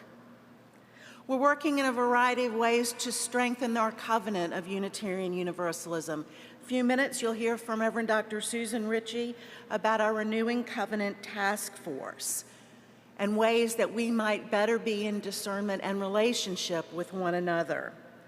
We were very pleased to learn that one of our new covenanting communities, the UU Cooperative Communities, which created the Lucy Stone Cooperative, and the new Margaret Mosley Cooperative, received a $100,000 grant from the Forbes Under 30 $1 million Change the World competition.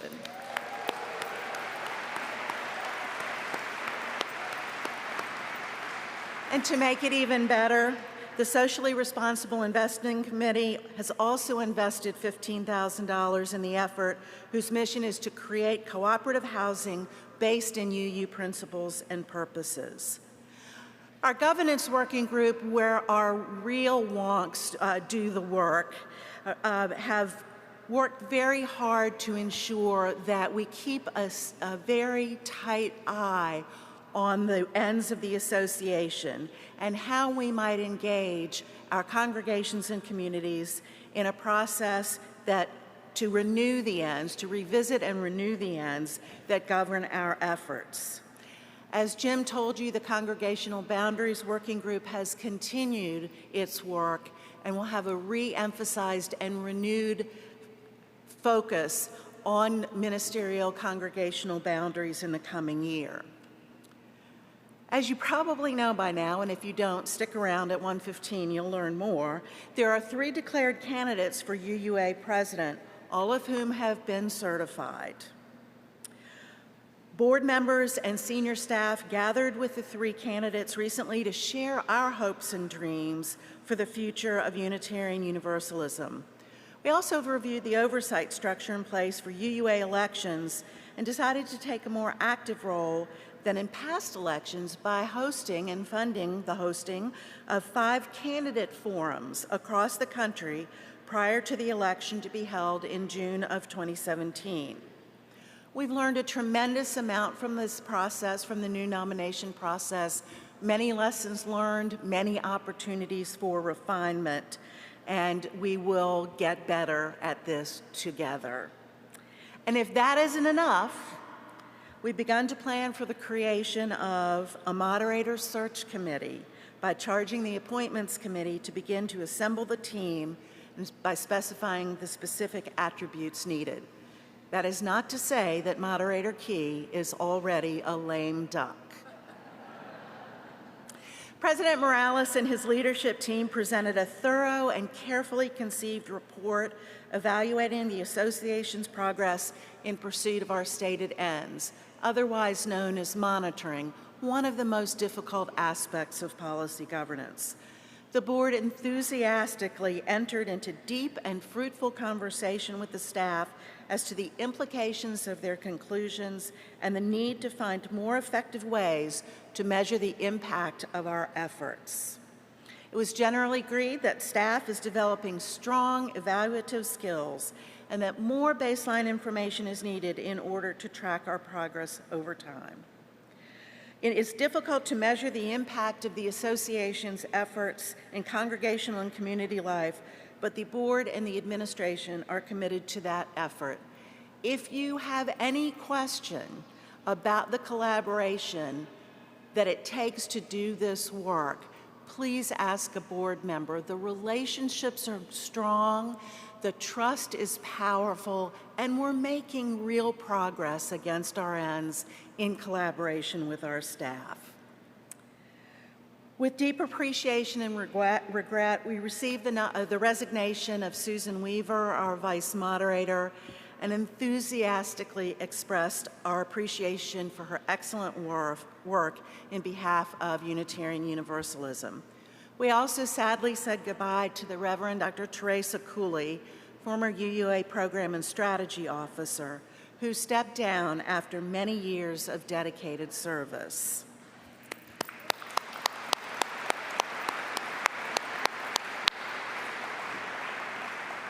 Our very best wishes continue to follow these 2 outstanding individuals who have been so very important to us. In summary, our progress, in my opinion, as a newcomer, has been nothing short of remarkable. The level of trust, the level of accountability, not only among the board, but among the staff and between the board and the staff, is quite frankly amazing.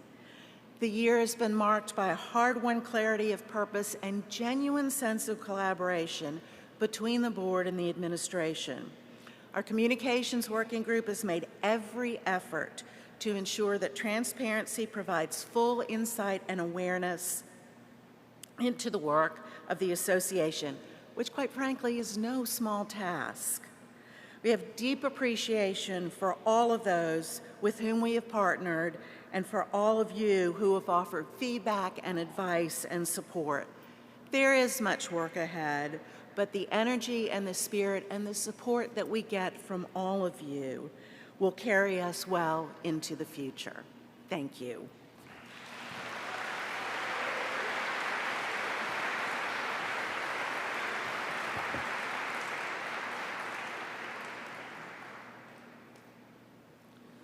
Thank you, Denise. We're about to begin our debate on the business resolution, hearing those, and I want to reintroduce Tom Bean, who's joined us on the platform, and I want to welcome, you've never met before, Nina Elgo. She's our parliamentarian. Thank you very much.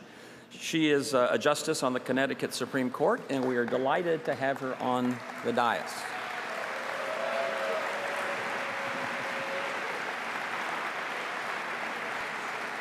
Also, the Reverend Jennifer Brooks, our chaplain, I've asked to join the platform because, frankly, I think it's important to have some ministerial presence as we begin this debate, which has already, as you well know, triggered many responses from many of you. So we're hoping to model something a little different this time. Let me first introduce Ted Fetter. Ted, where are you? Ted Fetter facilitated the mini-assembly yesterday that considered the business resolution screening out investments in corporations complicit in the violation of human rights, including Palestinian rights. And I thought we'd do something different this year, have the facilitator of these mini-assemblies give you sort of a context of how that went on and what the support was for what amendments. So you want to bring us up to date?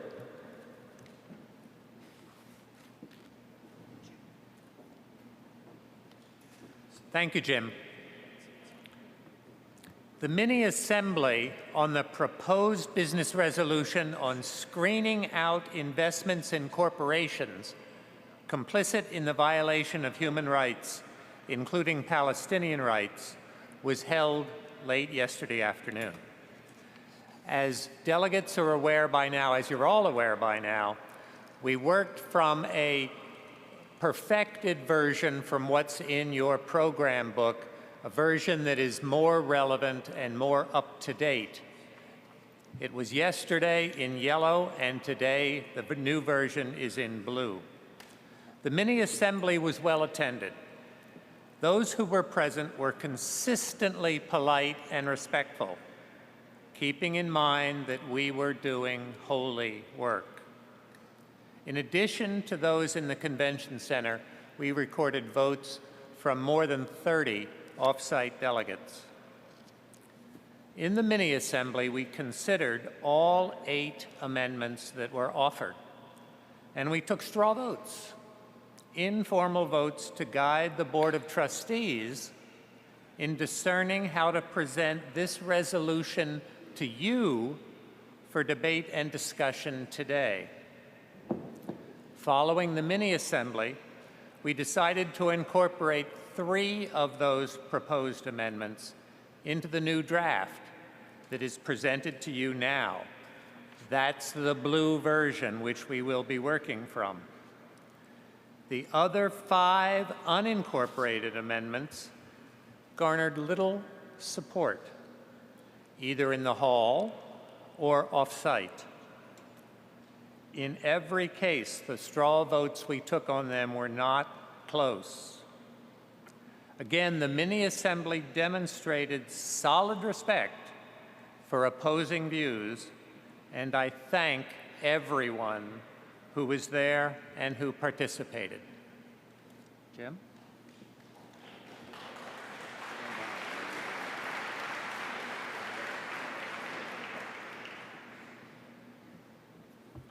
Thanks, Ted. So our next order of business is to debate and vote on the business resolution that you have, screening out investments in corporations complicit in the violation of human rights, including Palestinian rights. And this is a time where I'd ask my vice moderator to make that motion. But not seeing the vice moderator as she's going to prepare for the breakout groups later, I've asked Ted Fetter to make the motion. Thank you again.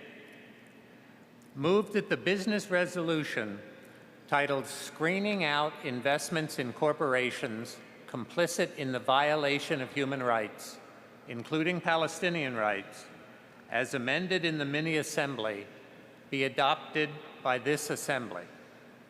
Thank you, Ted. Is there a second?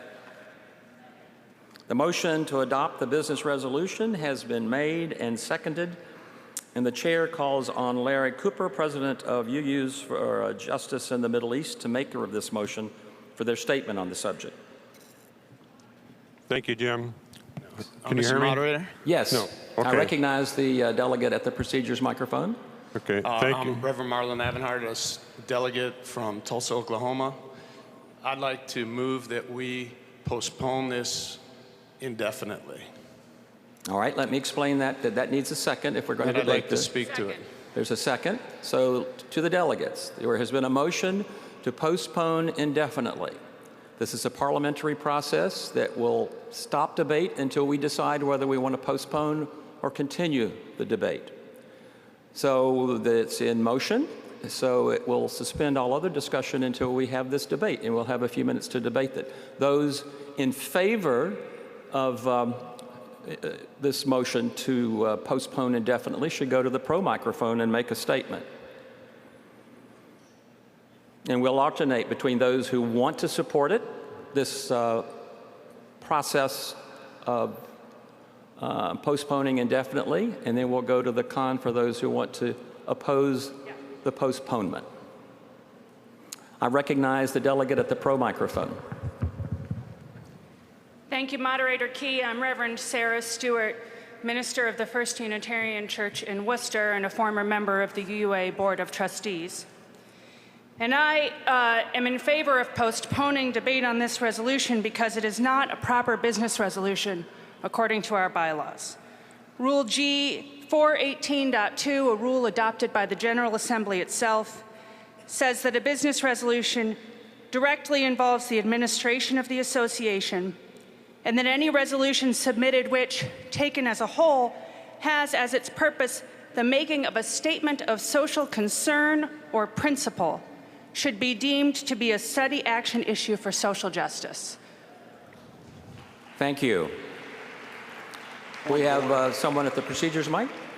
I recognize the delegate at the procedure mic.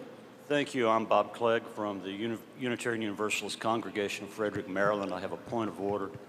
My understanding of this motion is that it is a procedural motion, so I respectfully suggest that it should not be debated. That's as much a question as a point of order. No, I've looked at this, and this is to be debated. This is a debatable motion. So I go to the con microphone, those who wish to speak against deferring.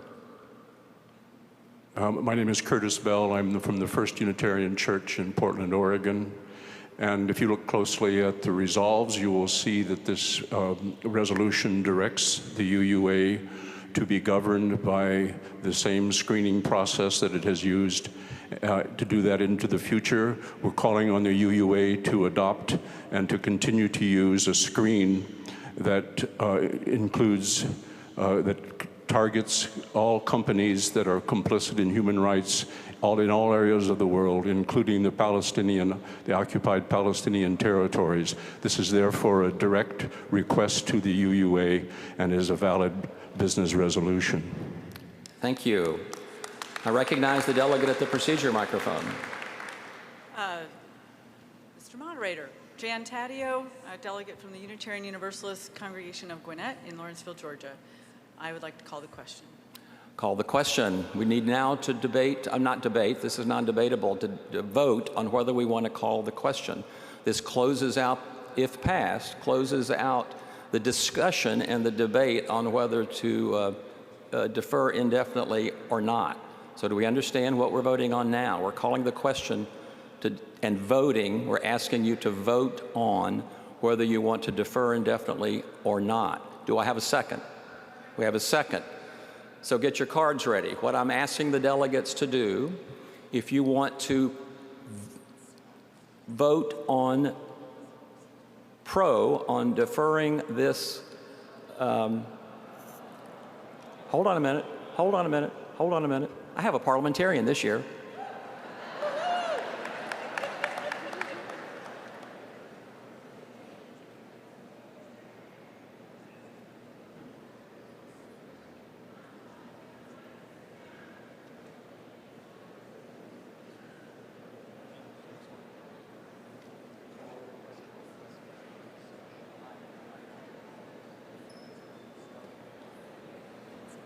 We're calling the question on whether to end the discussion and return to debating the issue.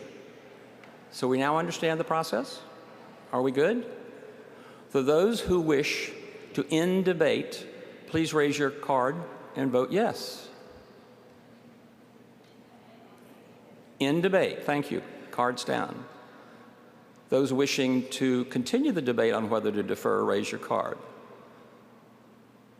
The motion to further debate is defeated, so we'll now return to debating the merits of the, it passed. Are we good? Wrong question to ask. Do we understand?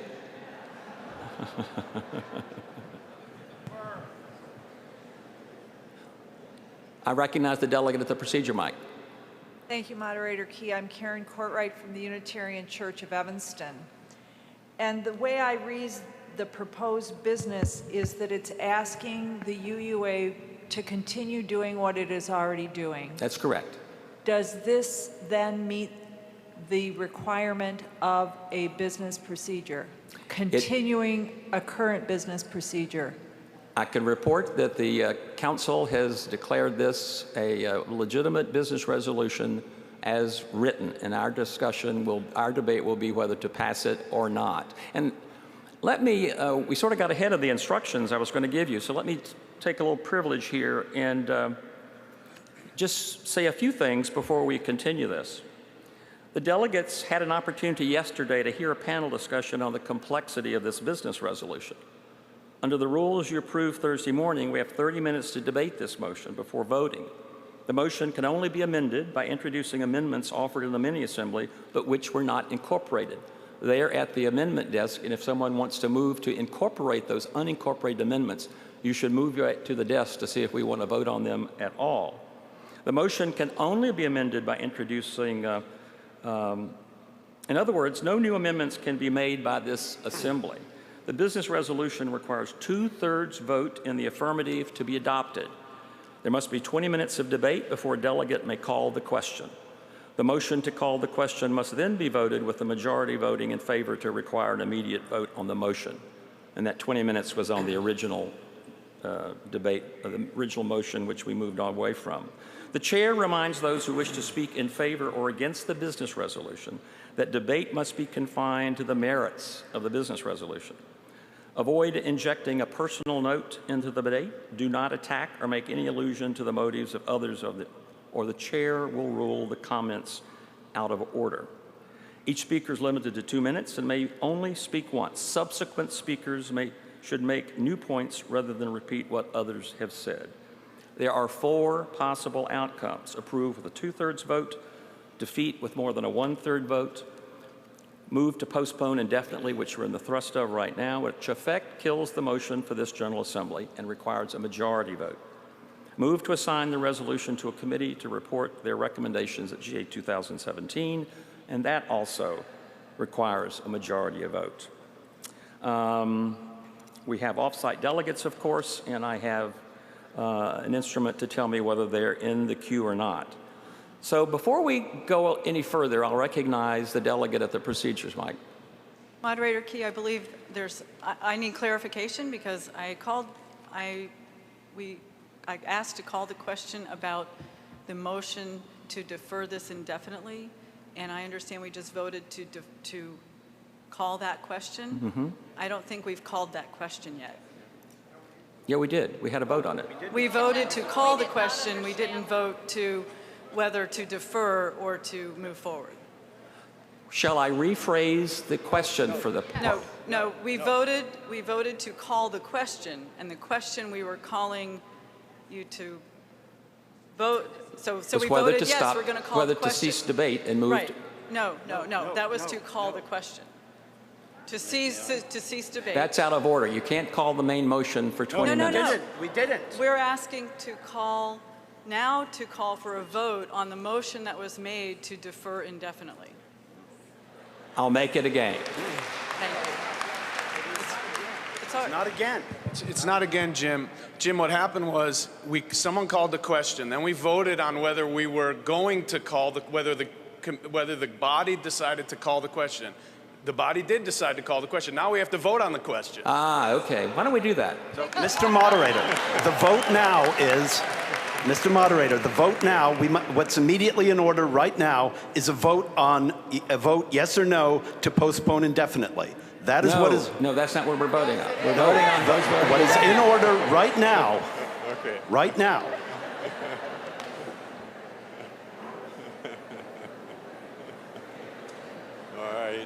Thank you. Seeing you're welcome. Assistance from we are voting on whether to postpone indefinitely. That's correct, Mr. Moderator. Okay. We're voting on whether to postpone indefinitely. And I'm not sure who was at which mic last, so I'll go to the pro side. Oh, let's vote. Let's vote. All those in favor, raise your cards to postpone indefinitely. No. Hold them up for a while. Do that exercise of.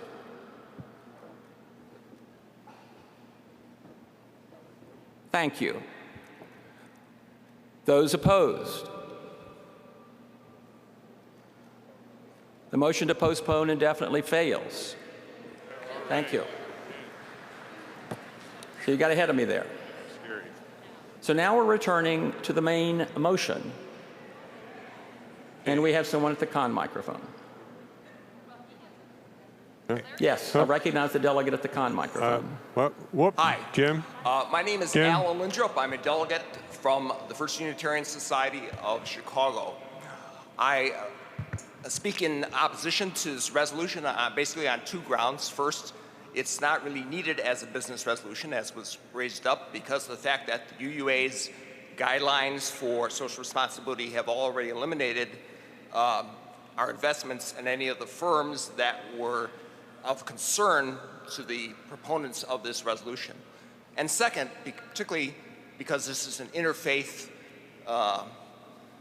assembly or General Assembly where we're trying to encourage interfaith relations, I think that this statement, which does not recognize the right of Israel to exist, where in the mini assembly they voted down any recognition of the state of Israel to exist, will be taken in a broader American society as a UU statement against Israel and may be understood as being anti-Semitic.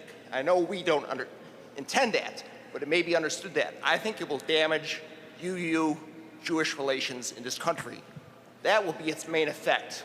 So I strongly urge we don't adopt this. The UUA is already carrying out the proper social responsibility. Thank you. I recognize the delegate at the procedure microphone. Thank you, Mr. Moderator. Olivia Holmes from Peterborough, New Hampshire. Point of order, would it be possible to have either the UUA treasurer or financial advisor explain the work that has already been done so we understand It would what be we're appropriate, voting? and thank you for suggesting it. And I'm You're going to call on David Stewart, chair of the Socially Responsible Investment Committee. Have to hold on, please. To explain what they do and how they apply their screens. Could you come to the procedures mic and explain that for us, David? Hello, David Stewart. I'm a member of the Northwest Unitarian Universalist congregation in Sandy Springs, Georgia, and the chair of the Socially Responsible Investment Committee. With regard to screening human rights in conflict zones, this is a new screen to us. It was instigated because towards the end of 2014, there were the Holy Land principles that came to our attention, which focused on this particular issue of Palestinian human rights. As a result of us not feeling that we could support that particular resolution that was being pushed into a lot of companies, we decided to do our own investigation. As a result of that, we came up with the human rights screen that we did. It did screen out 4 companies, specifically the ones that are in the U.S. domestic market that were referenced in the original version of this resolution. There were other companies that could have been screened out. However, they were already screened out by other screens. Specifically, Exxon was screened out because of its involvement in human rights violations in Western Africa. So this was not targeted to a particular geography. In fact, it is worldwide. And that is where we stand today with that particular screen. Thank you for that explanation. Was that helpful? And I'm going to go with apologies to the pro microphone so the maker of this business resolution can make the statement. So, Larry, I go to you at the pro microphone. Thank you, Jim. Yes, my name is Larry Cooper. I am president of Unitarian Universalists for Justice in the Middle East, a member of the First UU Congregation of Ann Arbor, and an associate member of the UU Fellowship of Marion County in Summerfield, Florida. First, I want to thank the 1,700 UUs from 300 congregations who signed our petition last winter, thereby assuring that this business resolution would be placed on the agenda of this General Assembly. That resolution, as printed in the program book, called on the UUA to refrain from investing in 5 corporations that were profiting from and supporting human and legal rights violations in the occupied Palestinian territories. Soon after that proposed resolution satisfied the criteria to be included in the agenda of this assembly, the UUA completed divestment from all of the corporations listed, and we applaud the UUA officials for doing so. The specific corporation divestment objectives of the proposed resolution were thereupon achieved, but a modified version of the proposed resolution is still necessary, one that formally calls upon the UUA to continue using human rights investment screens that effectively identify corporations complicit in the violation of human rights around the world, implicitly including the occupied Palestinian territories. The resolution before us today commends and endorses the actions taken to date by the UUA financial officials, and upon being adopted by this Assembly, will provide them with denomination-wide support grounding of the UU community needed to support their continued use of appropriate investment screens. Vote for human rights for all people, including those living under occupation. Vote to apply our UU principles to our investment practices. Vote yes. Thank you. I recognize the delegate at the procedures mic. I wanted to make a point of clarification. This is David Stewart again, chair of the SRI committee. I wanted to clarify the difference between screening and divestment. So specifically, let me define that for you. Divestment is the act of publicly and intentionally selling shares of a company as a part of a vocal movement due to a desire to reprimand them for their behavior. To be effective, it requires a coalition of divesting investors and widespread media coverage. The goal is to publicize a crisis with the hope of delegitimizing the perpetrators of the crisis. Negative screening, on the other hand, is the removal of companies that are rated as poor from a portfolio that are rated as poor performers on environmental, social, or governance behaviors. It does not include a public reprimand or require a coalition or a movement to be effectively implemented. Thank you, David. I have an off-site delegate, and that off-site delegate will be represented at the con microphone by our volunteer. I recognize the volunteer at the con microphone speaking on behalf of an off-site delegate. I'm representing Mike Manning of Unitarian Universalists of Clearwater, Florida. He says, "My worry with this washing our hands of these investments is that it mostly feels good. Cannot more be accomplished by working from within and appearing with resolutions and other actions at annual meetings of these corporations? Thank you. I also have someone in the pro queue off-site, so I'll ask the volunteer who's speaking their words to recognize that person at the pro microphone. Hello, I'm speaking for Hanan Watson from All Souls Unitarian Church. My name is Hanan Watson. I'm a member of All Souls Church in New York. I joined All Souls in 2002 after attending a jazz and poetry meditation, a very balanced adult education lecture on the history of Palestine and Israel presented by a Jewish professor of Middle Eastern Studies, and 2 Sunday morning services. My late husband and I connected with UUism instantly, both of us having come from Christian backgrounds, he an Episcopalian and I an Anglican. I was born in Jerusalem, Palestine. I was 5 years old when Israel was established, and my family and I were of 750,000 Palestinians driven out by the violence inflicted on Palestinians in order to establish the state. I abandoned religion for 36 years. Because of me, all religions seemed to be a tool of war and oppression to which I could not subscribe. This changed when I discovered the UU faith. Since I joined All Souls, however, my UU faith has been changed frequently as I have encountered prejudice and fear of Palestinians within our community, most of which have been based on misinformation. On a personal level, I received comments by well-meaning friends in my congregation. "You don't look like a Palestinian," they say. I have contemplated responding with a polite "thank you." Instead, I have asked, "What does a Palestinian look like?" I believe deeply in our UU principles, but my confidence in our denomination's application of these principles has been shaken time and time again as I have experienced our community's enthusiasm to work for justice on so many important issues that have not included the occupation and oppression of Palestinians. To date, the term occupation has been on our do not disturb list, never to be uttered.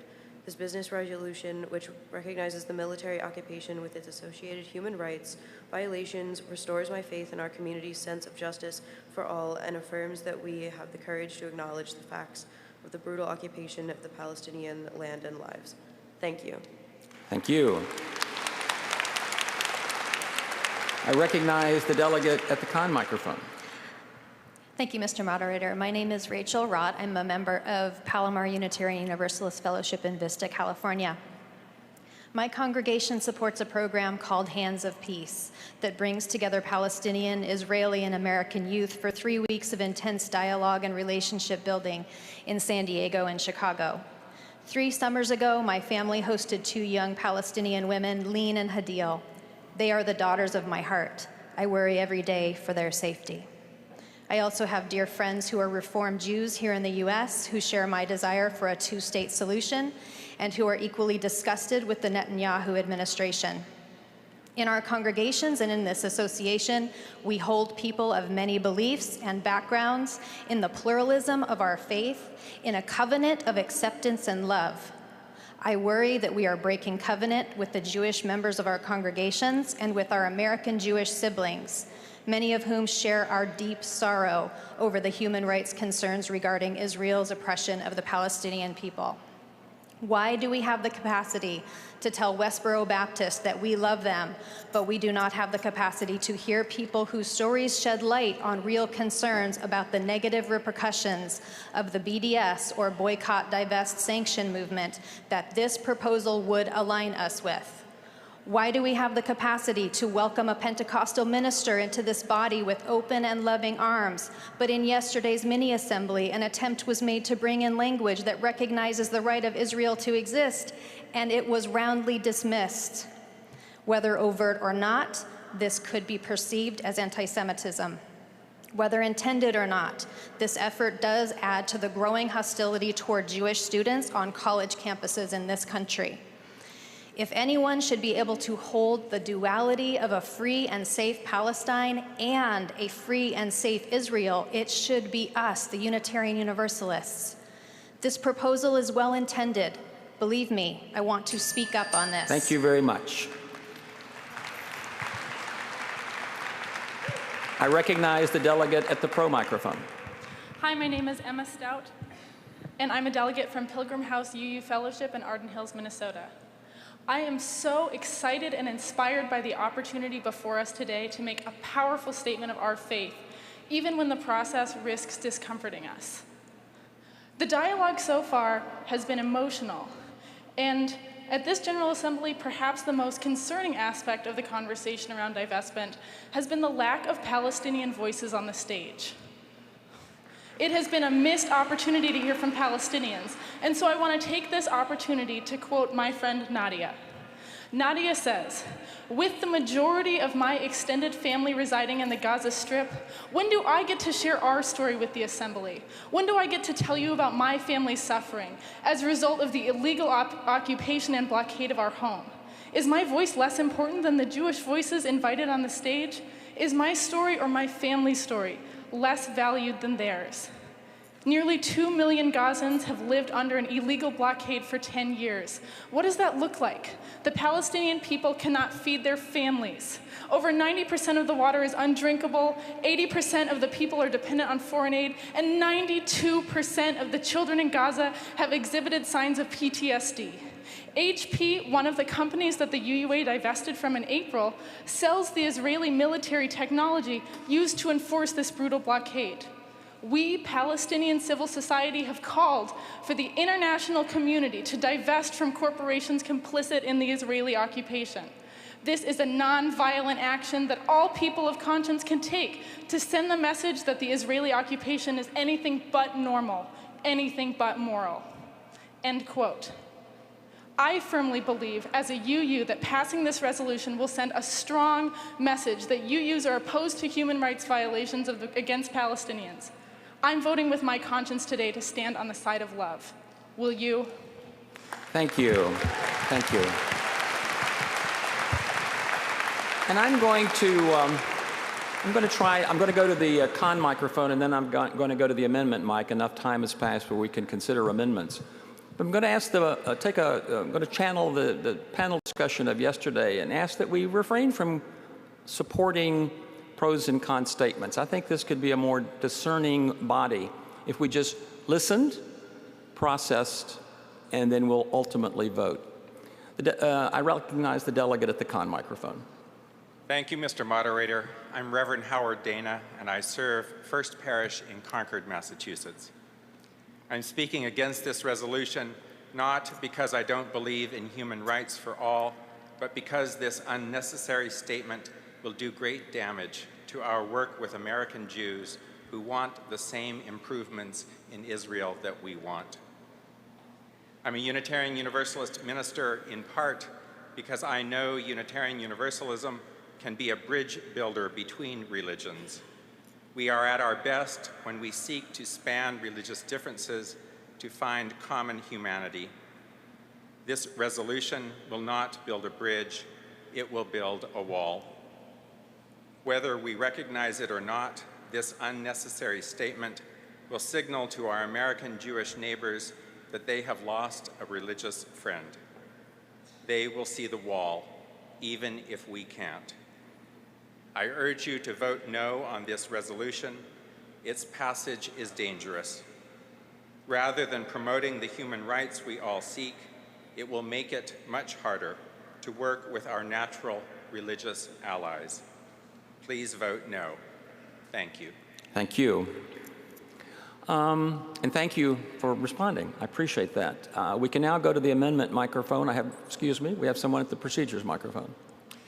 I recognize the delegate at the microphone. Thank you. My name is Michael Brown. I'm a ministerial delegate from Peoria, Illinois, and we heard a few moments ago from a financial counselor explaining the difference between a screening process and a divestment. And it appears to me that the motion is about a screening process, and yet I hear from many delegates that we are discussing divestment. And so I would like clarification from the financial. We are not discussing divestment. We are not. That's not a part of the resolution, and it's not on the table. So we're trying to understand the discernment process and whether this should be passed or not. But thank you for the question. Thank you. I go to the amendment microphone. Would you make your amendment? David Shea, Valley Unitarian Universalist Congregation of Chandler, Arizona. I'd like to move unincorporated amendment number 4. Could we get that on the screen? I don't have that in front of me. You have it over there? You have it?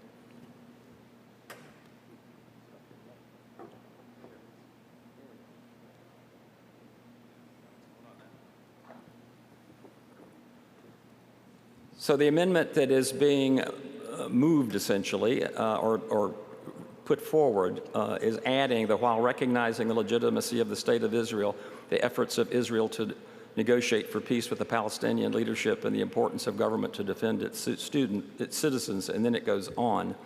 That did not have much support in the mini assembly as I suggested, but is there a motion? Is there a motion to amend? I need a motion.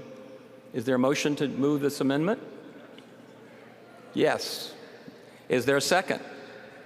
All right, we're ready to debate the amendment, but I'll first go to the procedures microphone. I am representing Jesse Ford from the UU Fellowship of Corvallis in Oregon.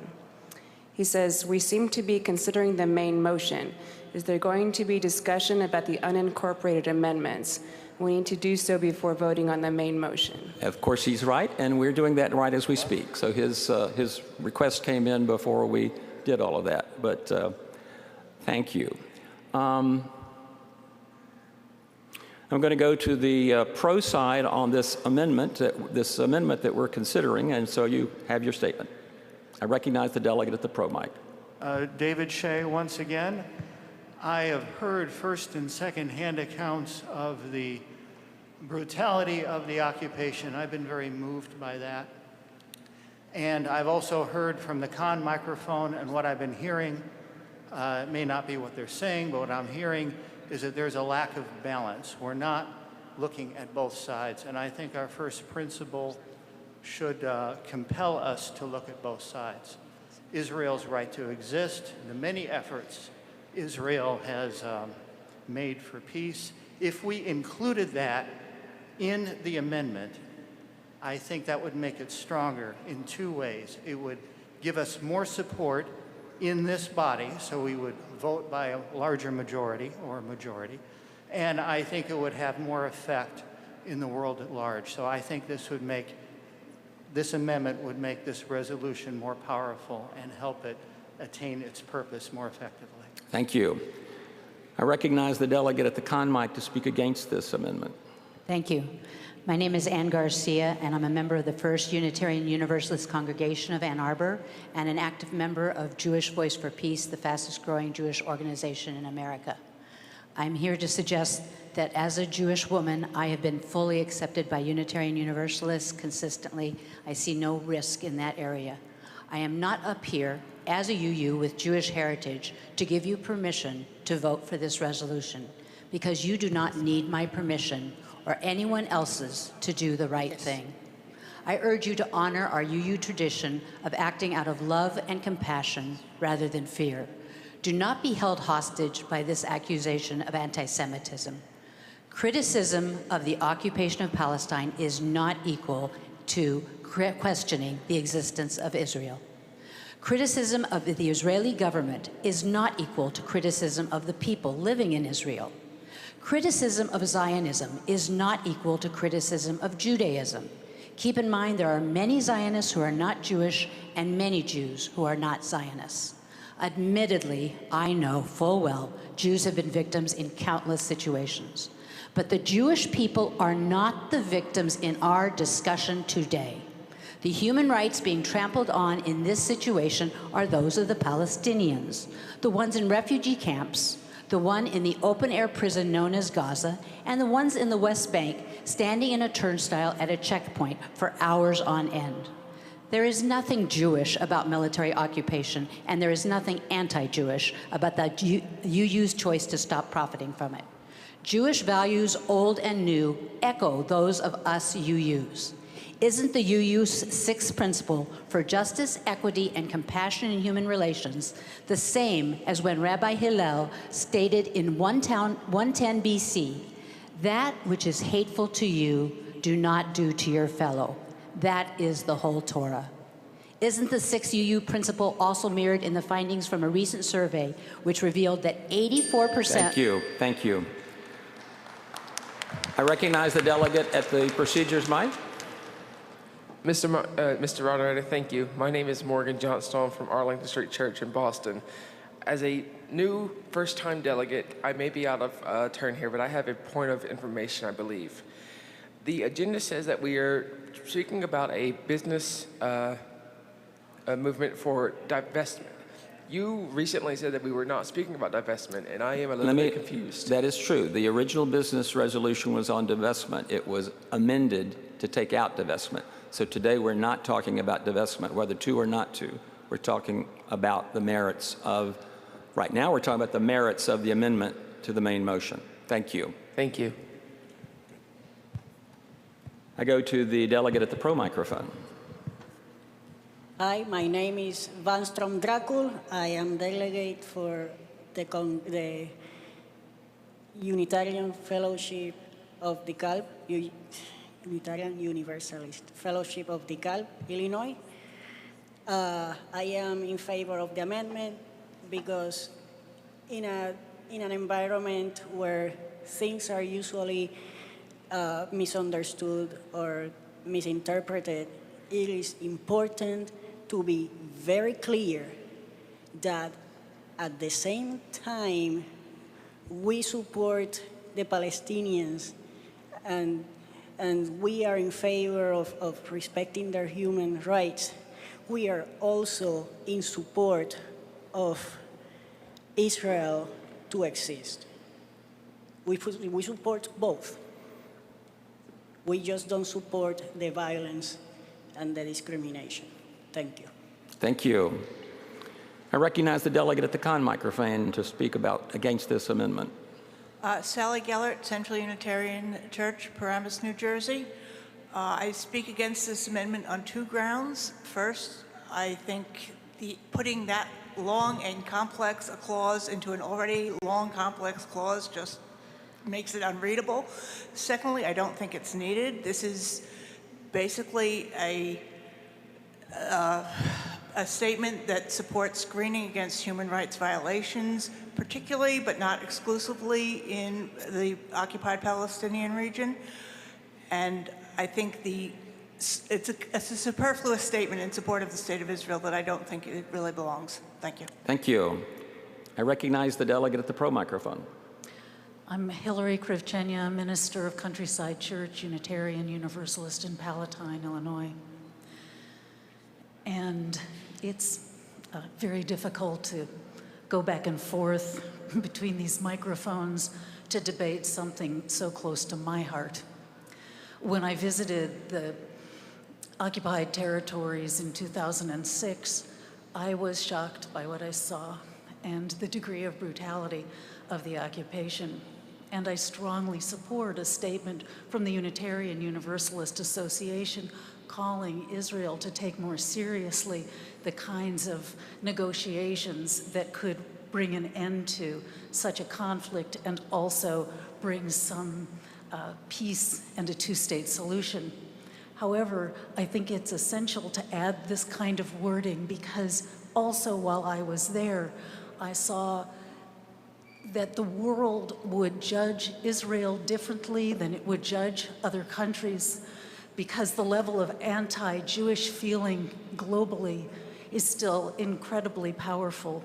And I would not want from this association a statement that only condemned this behavior without recognizing that these two issues are so linked. And I'd like to pretend that it's simply a clear-cut issue, but the injuries are so ancient and so historical that if we don't speak to the pain of both parties, we are not doing justice to this issue. Thank you. I recognize the delegate at the procedure mic. Reverend Jay Wolin, serving our congregation in the Quad Cities, Davenport, Iowa. I ask that we call the question on this amendment. Is there a second? We're voting now on whether to stop debate. So if you're wanting to move on back to the main motion, you would want to vote in favor of calling the question, which would be a vote up in the air, a card up in the air. Likewise, if you're ready to continue the debate, I'll ask that question, you'll vote against it. So those in favor of calling the question and ceasing debate, raise your cards. Thank you. Opposed? The question is called and the amendment, let's now vote on the amendment. I'm learning. 3 years in, it's going to be good. You're going to be surprised how good I'm going to be in 2019. So, those in favor of amending the document in front of you with incorporating this amendment, please vote by saying aye, raising your cards. This is in favor of the amendment. Thank you. Those opposed? Ooh. Let me consult. Let's start all over again, and I'll consult with my compatriots here.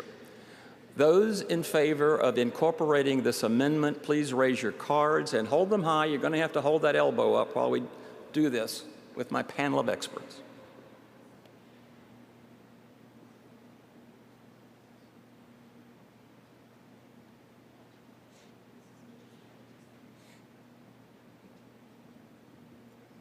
Thank you. Those opposed to this amendment, please raise your cards. I have an opinion, but I want to check with some others. Thank you.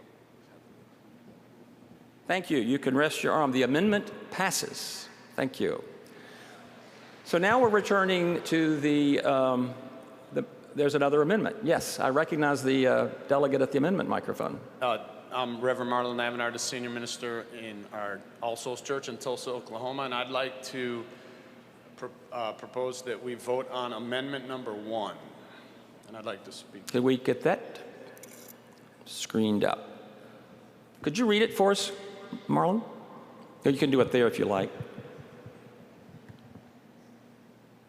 I just need to be able to see it. I don't have it in front of me. Okay, let me read it then. I can see it. Whoops, I can't see it.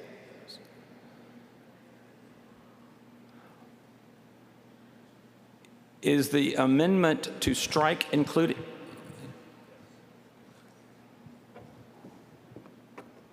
Yeah, they're striking the words including Palestinian. It's several changes. Okay, this is several changes. This amendment, should you vote on it, is excluding, including Palestinian rights. So the title of the business resolution would be Screening Out Investments in Corporations Complicit in the Violation of Human Rights. And then there's a line under that that adds, which may result in associated violations of human rights. And then the next several lines down, 20, encompasses all areas of the world, including but not limited to. And then line 22,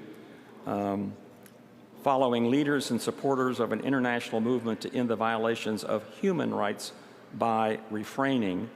And then replace line 28 with the following: violation of human rights around the world, including but not limited to areas in the occupied Palestinian territory. So obviously this amendment is trying to broaden the business resolution to include human rights violations all over. I recognize the delegate at the procedure mic. Yeah, thank you. Sally Gellert, Central Unitarian Church, Paramus, New Jersey. Point of personal privilege, Mr. Moderator. Is it possible to get the time clock showing constantly on the screen? That's a fair request. I can't see it either. I'm relying on the bell. And so I'll ask my tech deck associates, can we simultaneously show the amendment and the timer? I'm not sure we can, but we'll make the request. Thank you. I recognize the delegate at the procedure microphone. Kate Fraley, Charlottesville, Virginia. I guess this is a personal something or other. I'm sorry? Personal privilege. I have a concern about the assessment of the hand-raised votes. I was sitting behind that post, and I couldn't see you, and I couldn't see them. So I have a concern that the visual assessment of the handheld votes is not complete, because over there and over there you can't see. Speaking for myself, but I'll consult with others, I thought it was pretty easy to read the numbers. So thank you for your raising the issue. I recognize the delegate at the procedures microphone. Thank you, Mr. Moderator. Jim Crevart Graham from the Church of the Larger Fellowship. I raise a point of information. I believe you just made a statement about what this amendment means, stating that you thought it broadened the human rights violations that this particular proposal would address. I don't know that I read it the same way. The proposal already addresses all human rights violations and calls particular attention to the Palestinian issue. This proposal, it seems to me, would remove Palestinian from the language. Am I clear, or No, am you're I misinterpreting? correct. You're right. Thank you for raising the issue.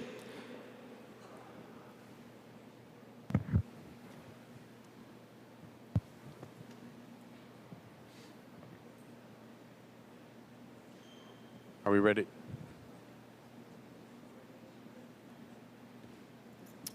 Okay, so we have an amendment being proposed. I'll go to the delegate at the pro microphone. This is Reverend Marlon Ivanhoe, the senior minister from All Souls in Tulsa, Oklahoma.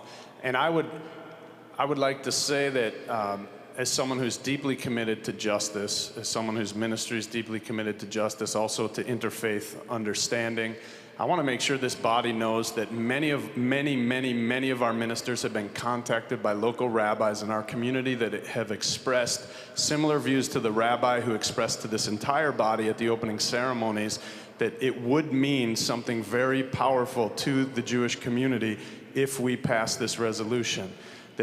And the reason that I'm voting on this amendment is because this amendment takes the Palestinian question out, but keeps us screening for human rights violations. So in effect, this continues exactly the intent of everything we're trying to accomplish here in terms of screening, and yet it takes out this divisive issue around specifically naming the Palestinians, which is going to harm our relationships in the interfaith community with the Jewish community.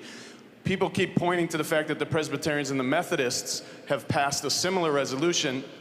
One of the differences is they don't have so many Jews in their body. They probably have very few, if any, whereas we have a lot of people with Jewish heritage in our congregations, a lot of mixed marriages with Jewish heritage. By naming this specifically the Palestinian issue, we do not increase the screening in any way, shape, or form.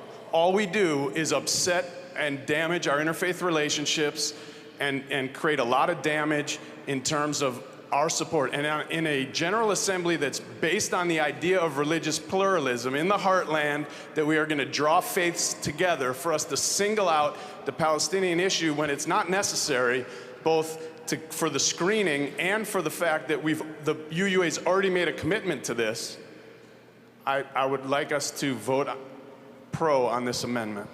Thank you. Thank you. I have a delegate off-site with a procedural question. Do I have a volunteer to deliver that, please? Pull the microphone down so we can hear you. I'm speaking on behalf of Julia Prentice from the Unitarian Universalist Congregation of Marin and San Rafael, California. She says, is this a 2/3 requirement to pass or simple majority? This is a simple majority on the amendment. When we pass whatever the main motion ends up being as amended, requires a 2/3. Thank you for the question. Is there someone else? I recognize the delegate at the procedures microphone. Michelle Liebensmack from the Unitarian Universalist Fellowship of Athens. This is going way back in this discussion, but when the proposal for tabling this business procedure was presented, and then the rationale was given at that microphone, they referenced a piece in the bylaws. For me, very visual person, it would have been really helpful to have that projected onto the screen so I could see what we were talking about. And then shortly thereafter, my colleague was very helpful to be pulling up the bylaws on his phone. But then it went to call the question before we even had a chance, especially for me as a novice to parliamentary procedure, to have an understanding of what really is going on. So I feel like the train left the station before I had a true understanding of this. Thank you for that observation. Let me just say once again, we go over the rules at the beginning. We have orientations, we have webinars, and we encourage first-time delegates to be familiar with the Bible if they want to be engaged in the argument. So I accept your comments. Thank you very much. I now need to go to the next delegate in the procedures mic. Good morning. My name is Marcus, and I'm with the UU Church of Peoria. My question is, we did pass an amendment just a moment ago that added Israel into it, and now we're having an amendment that's removing Palestine from it. Is it able to reconsider the last motion if we remove Palestine from this motion? And the other question is, someone asked before, can we call account on the last amendment? Can you call the question? Are you No. calling the question? Call account on the last amendment. No, I have to say that we've moved beyond that. We've had 3 people observe the count, and I think we're fine there. I know that people are never happy with the result if they're on the side that didn't carry the day, but thank you for... I actually voted for the last amendment, but there was kind of some confusion within the audience, and a delegate can ask to have a count called. So I'd like to call a count. Thank All you. Now, let me just tell you that the procedures mic is, I'm okay with this, but it's consuming lots of times and keeping us from the discussion of the amendment, and we haven't gotten to the main motion. My name is Howard Tolley from St. John's Unitarian Church in Cincinnati. Although I think the mic's not on for you. Try it again. My name is Howard Tolley from St. John's Unitarian Universalist Church in Cincinnati in UU Justice, Ohio. I raise a point of order. When you called for delegates in the hall to hold up their cards and vote, we were immediately seeing on screen percentage pro, percentage con. I have spoken with the technical people. I think it is inappropriate while we are voting in the hall to be shown the count of those who are voting off-site, and I would urge you to find a way to delay that display until after we have completed voting in the hall. Thank you. And in future, I don't know whether we'll get it done by next General Assembly, but our hope is to move to an electronic system that we see the votes pretty instantaneously. I recognize the delegate at the procedure microphone. I'm Valerie White from the Unitarian Church of Sharon, Mass. And I question whether this new amendment is in order given the vote on the previous amendment. Thank you. It is in order, and we are debating it, and I'll go to the next delegate in the procedure microphone. This is Alessandro Gagliardi from UUSF, San Francisco. I believe this would be a point of personal privilege, but I'm wondering if it's possible that we could hear all the amendments prior to discussing and voting on them. Hear all the proposed amendments, because they interact with each other. And the last amendment, this amendment changes how we perceive the last amendment. This is one of the challenges of our mini assembly and our technology, but it is difficult to go through that, and we don't have time, frankly, to go through all the amendments. We will not get to all the amendments to be considered, so time will soon be running out. So no, we cannot. The purpose of perfecting any business resolution occurs in the mini-assembly. That's where you have the biggest impact. We are trying to get to as an efficient vote as possible on the main motion after we consider this amendment. I recognize the delegate at the procedure microphone. Point of order, Gigi Gordon, Marquette Unitarian Universalist Congregation, Marquette, Michigan. I question whether the last amendment that was voted favorably is properly included in a business resolution. Say more. Why? We voted and... It strikes me as a statement of policy, principle, has nothing to do with how the organization conducts its business. Right. And thank you for sharing your views, but it is in order and it has been voted into the... You will ultimately get a chance to vote the amended document up or down. I recognize the delegate at the procedures microphone. Reverend Nina Gray from the Unitarian Universalist Fellowship of Bozeman. Some of the folks who have been speaking have suggested that this amendment takes out Palestine, removes Palestine. It does remove it from the title, but not from the language of the resolution. I wanted people to be clear about that. It's included in the language of the resolution, of the amendment, along with the words "but not limited to." That is true. Thanks for bringing it to the attention. I now go to the delegate at the pro microphone. It's con time. Excuse me, con. I recognize the delegate at the con microphone on this amendment.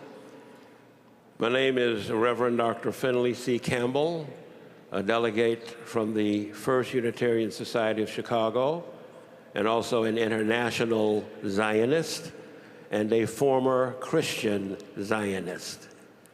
The issue is not everyone who is suffering, as our Black Lives Matter folks argue. You can't say all lives matter when you're talking about Black Lives Matter. I disagree with that in general, but in this particular case, I'm in agreement. The Palestinian situation must be right in the title and in the body of the document. This is not about all the oppression going on everywhere, though horrible as it may be. The problem is that at our opening ceremony, Rabbi Rick Jacobs said that he opposed the resolution before our General Assembly concerning what we now call screening, because it will cause division, because it might prevent a two-state solution for Israel-Palestine. That suggests that there's already a peace process in place concerning Israel-Palestine.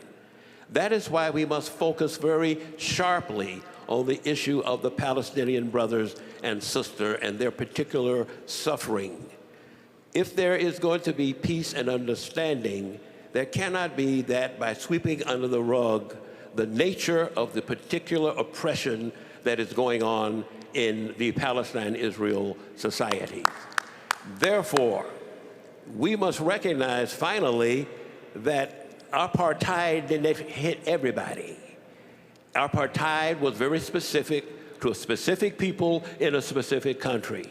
Apartheid was a system of racial segregation in a specific country directed against a specific people.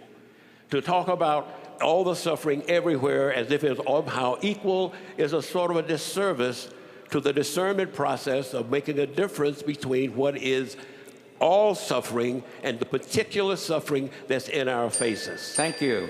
Thank you. I'm going to recognize the delegate at the procedures microphone, but the chair would not be disappointed in a motion to call the question. Well, I recognize the delegate at the procedure microphone. Thank you, Mr. Moderator. Jim Crevart Graham from the Church of the Larger Fellowship. I actually came up for a point of information or a point of personal privilege. Certainly. There's been some question at the procedural microphone about what exactly this particular amendment does or does not do. We got an opportunity of about a minute or a minute and a half of actually seeing the text of the amendment on the screen. I think it would be helpful for the delegates, thank you, to have it up on the screen again so that we could review it. Let's have this up on the screen while we're considering the delegate at the procedure microphone. If we can get it up briefly before I recognize. My name is Reverend Anastasia. I'm a delegate from All Souls Unitarian Church in Indianapolis, and I'd like to call the question on the amendment. The question has been called. Is there a second? All right. We are now voting on whether to vote on this amendment. I'm sorry, to vote on calling the question. All those in favor of calling the question and stopping debate, please raise your cards. We're voting. Thank you. I drafted the amendment, and I wanted Those opposed to calling the question. I didn't get to. The question is called. We are now going to vote on amending this, voting the amendment up or down. I'll go to the delegate at the procedure mic. Yes, my name is Kurt DeWeese. I'm with the Abraham Lincoln Congregation in Springfield, Illinois. I drafted this amendment. I didn't have an opportunity to explain it. There have been people explaining it wrongly, and I think I should have the opportunity to present it. Why don't you go and explain the amendment really quickly?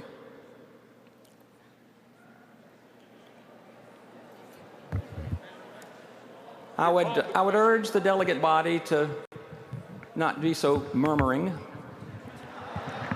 We have a point of order. Point of order, yes, yes. We have some confusion here at the delegate mic. I believe the question has been called and has been seconded. And we're ready to vote on whether we must vote now. Close debate. We must now vote. I have not recognized the delegate at the procedure microphone. Hold on. I'm sorry. I'm Jim Ansel from the unit. Okay. That's right. We are now voting on the amendment. Does the delegate at the pro microphone want to speak on the amendment? I would appreciate that opportunity. Parliamentarian, help. The debate is closed. Right. We're voting on the amendment. All those in favor of including this amendment to the main motion, raise your card. We're voting to include it. Thank you. Those opposed to this amendment. The amendment clearly fails. Thank you. I recognize the delegate at the procedure microphone. Thank you, Mr. Moderator. On a point of order, and this may be a little complicated, so please bear with me. Since the motion now, as it was amended in the mini assemblies, since it basically is telling the UUA to keep doing what it's already doing, since that means whether we pass this resolution or don't pass this resolution makes no difference, because they're going to keep doing what. You know, essentially, you're correct. Essentially, yes. I'm saying then, I'm asking the moderator to rule, please, that the entire main motion is out of order because it it's non-substantive. It is not changing anything. Thank you. The council has determined that this is in order. Thank you. I recognize the delegate at the procedures mic. Denny Davidoff, the Unitarian Church in Westport. And Mr. Moderator, I just wanted to commend you for extending a courtesy to the delegate who had written the amendment, who requested as a point of personal privilege that he be allowed to explain his own amendment. And you agreed to let him do that, and then kind of got shouted down by the body, which is very invested in process. I wanted to thank you for adding a note of courtesy into this body, which is very, very rules-oriented. Nobody knows that better than me, having been up there. But maybe we could practice courtesy, and maybe as we go through future amendments on this and on other points of business at the General Assembly, perhaps and from now on you could ask for the maker of the amendment to get to explain her or himself, because that was a really nice idea you had. Thank you. I recognize the delegate at the procedure mic. Point of personal privilege, I would ask that we remind the delegates of the photography policy, specifically individuals taking photographs of people while voting and posting them without their permission is not appropriate. It's only by official photographers. Thank you. Thank you. So, are we ready? I recognize the delegate. Are we ready to vote on the main motion as amended? We've rejected the last amendment. Are we okay? Yeah, we're back to debate on the main motion, excuse me. And I believe, and I'm looking for confirmation, that I will go to the pro microphone. I think that's where we ended up. So I recognize the delegate. Now I've got a delegate at the procedure microphone. Hi, my name is Francine Hahn. I'm from Cedarhurst, Unitarian Universalist in Maryland. And I would just like to call a vote on the main motion as amended. Thank you. Is there a second? There is a second. So now we're voting on whether to call the main motion as amended. We get this? All in favor of calling the main motion? Thank you. Those opposed? Thank you. Debate is closed, and we're ready to vote on the motion, the business resolution as amended this morning. So are we ready with that, and do we understand that?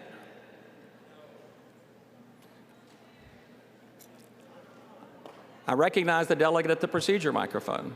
Hello, yes. My name is Alyssa Goss. I'm from University Church in Seattle, and it is my understanding that we, as the main motion, are required to have 20 minutes of debate on the main motion. We have not had 20 minutes on the main motion. I think we have, but I'll check. I think you're right. We need 20 minutes, but I thought we had. I'll check.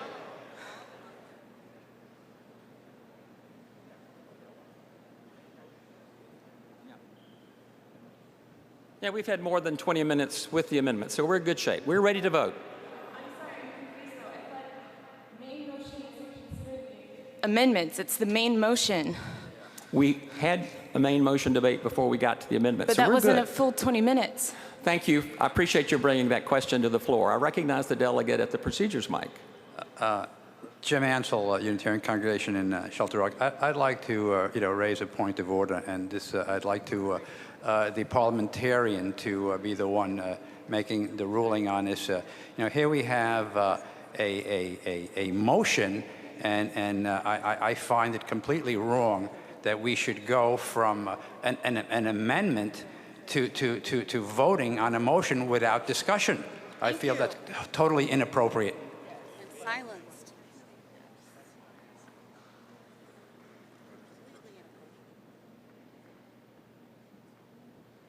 Thank you. I have checked with my parliamentarian, and we are ready to vote. I'm sorry, the procedures mic is out of order at this point in time, and we're ready to vote on the main motion as amended. That's what has been voted on, and so here we go. Are you ready to vote on the main motion as amended? I have consulted with the parliamentarian, and we're ready to go. I know that you're not happy with that, but are we ready to vote? Those in favor, I'd ask you to, can I call on the chaplain to give us some words of reflection, and that this is a holy place, and that we have work to do. Please, I'm sorry. Everybody is out of order until I give the chaplain some time to speak. This is obviously a very emotional topic, and we've spent most of the time discussing amendments. So people are frustrated. And people feel strongly on both sides. And we don't want to alienate our interfaith partners, but we also want to do what's right. We have to recognize that there are many problems with Robert's Rules of Order and the process that is complicated in an assembly this size when so many amendments can be offered. If the parliamentarian has ruled, though, that's where we stand. And it's a difficult position for all of you to be in. But we have to move forward with the rules that we have. And I'm sorry that it's unsatisfying. We worked over the last year to make the rules, the whole process of debate on contentious and emotional issues better. We obviously still have more work to do. But for now, I hear the parliamentarians saying that the vote on the main motion is in order. And I can't do anything about that.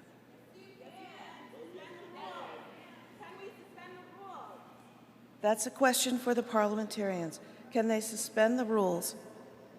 You could do business differently. This is exactly what we're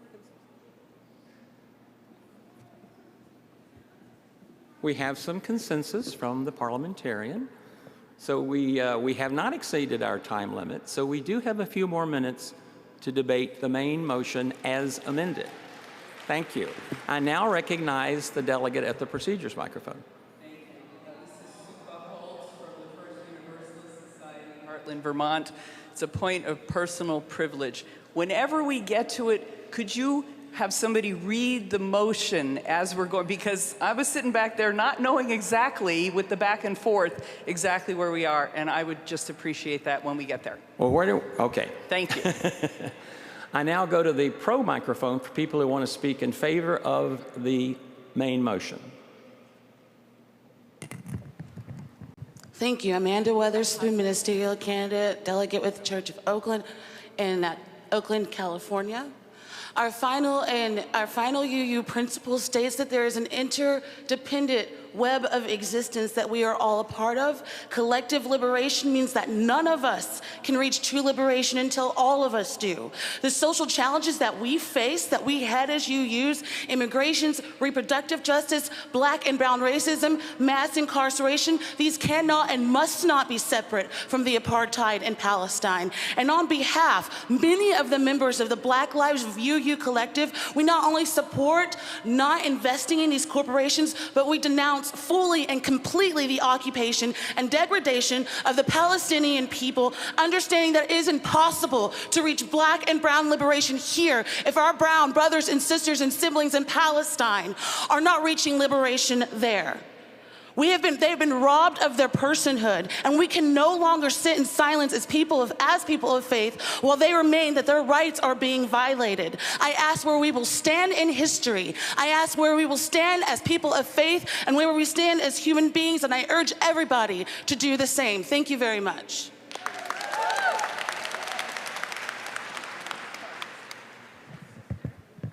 Thank you. I go to the delegate at the con microphone. Thank you, Moderator Key. I'm Reverend Sarah Stewart, minister of the First Unitarian Church in Worcester, Massachusetts. Yesterday morning, we heard the Public Conversation Project help guide a conversation about Israel and Palestine, and we heard leaders in our faith speak from their hearts. We heard the hard conversation that happens when values are in tension and how that conversation can take place in relationship. And I want to call us back to that conversation and that relationship. I opposed this resolution based on our parliamentary procedure and our bylaws, and that might sound like it's just business or it's just technical, but our bylaws are our decisions already made about how we are in conversation and relationship with each other. And our bylaws, passed by former General Assemblies, tell us that we have these hard conversations over time in our congregations and communities, speaking from the heart, sharing our values, respecting our relationships with one another. This business resolution will not make any substantive change in the work of the association. Our investment committees are already doing good, faithful work to balance risk, reward, return, and justice on behalf of our faith. Our process calls us to have this conversation in faithful covenant with one another over time in our communities. We should not think that a 30-minute debate on the plenary floor is somehow more just or more real than those heartfelt conversations that we are capable of having in community. I call us back to those conversations. I ask us to vote no on this resolution. Thank you.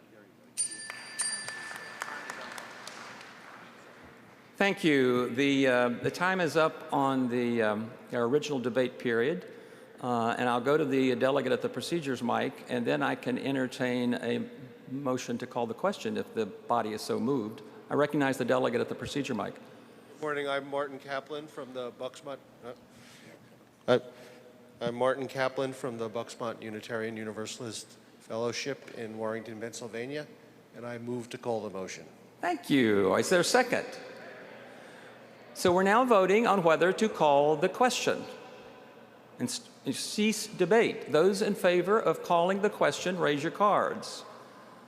Clearly this is supported, but those who oppose calling the question raise their cards so we all get a chance to vote.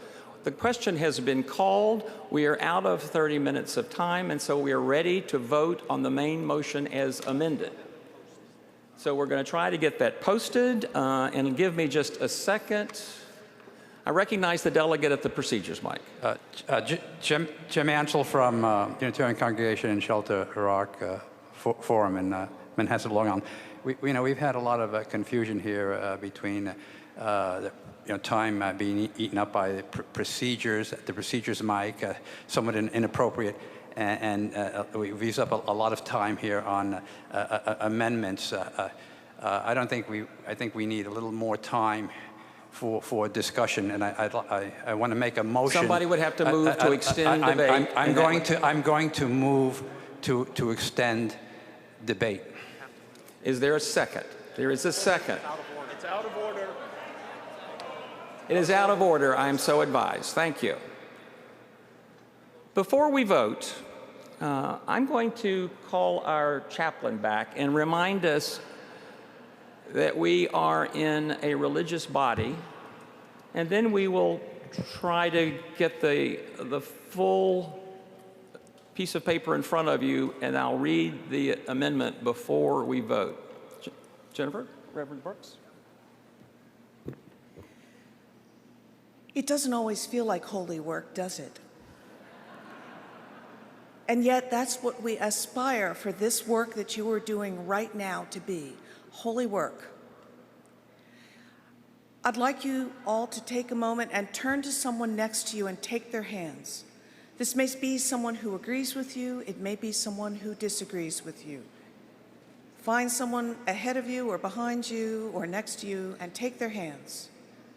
And let's take turns repeating these words. I put my hands in yours so that we may do together what I cannot do alone. Go ahead.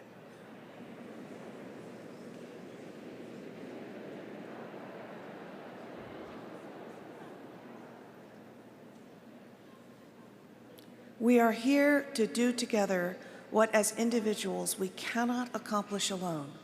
We are not always sure about whether what we decide in these assemblies, we're not always in agreement about whether it's the right thing. We are doing our best. Let this work, whatever the outcome, be holy work. Amen.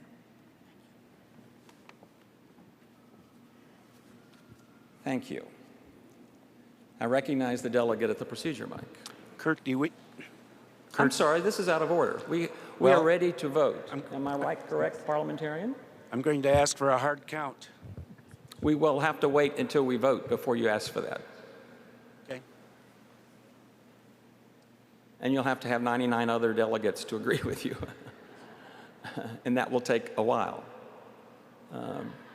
You may want to think about trusting the people on the stage to survey the hands and then do a counted vote if it's clear that it is close. Let's go. Hold on just a moment.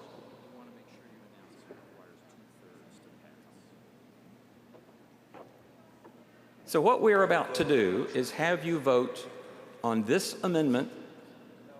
I'm sorry, no, this resolution is handed out this morning as amended on line 14. So if you've got the document in front of you, it's line 14. And as you get over to the 2/3 of the way into the sentence, in many ways over many years, comma, we are inserting that phrase that's on the screen. And what we are inserting is, while recognizing the legitimacy of the State of Israel, the efforts of Israel to negotiate for peace with the Palestinian leadership, and the importance of a government to defend its citizens, and then it picks up that language. Are we clear on where we're voting? And I'll recognize the delegate in just a moment, but I want to make sure that we're all clear on that. Are we reasonably clear that we're voting whether to approve this or not? It requires a 2/3 vote. Hold on. Okay, no, that's basically what I'm.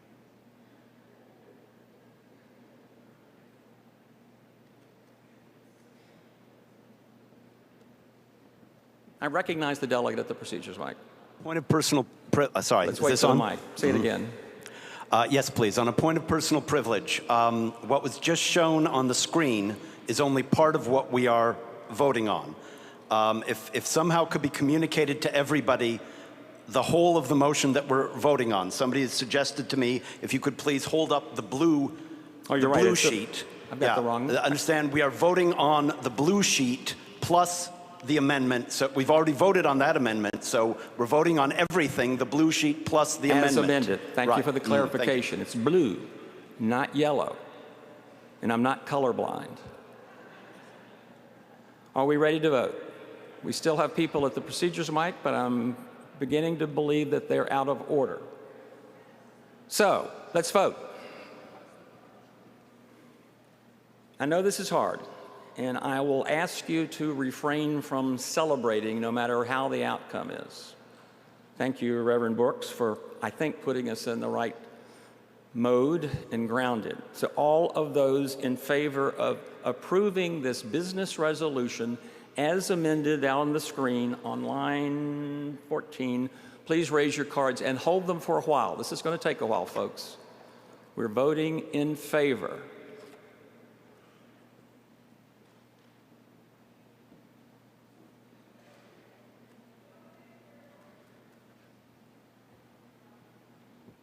Thank you.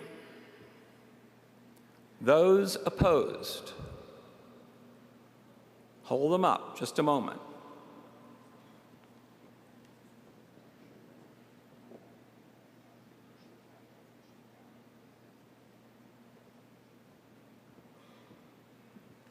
Thank you. We believe it is close, and we should count the votes. So I would key up the tellers to be ready to vote by sections. This is going to make your arm ache, so just be prepared. So if the tellers are in place, I'll wait for a high sign from them, and then I'll ask for a vote, a counted vote. Are we ready?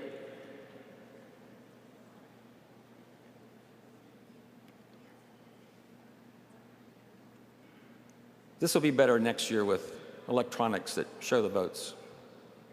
Save us time. Are we ready? We're ready.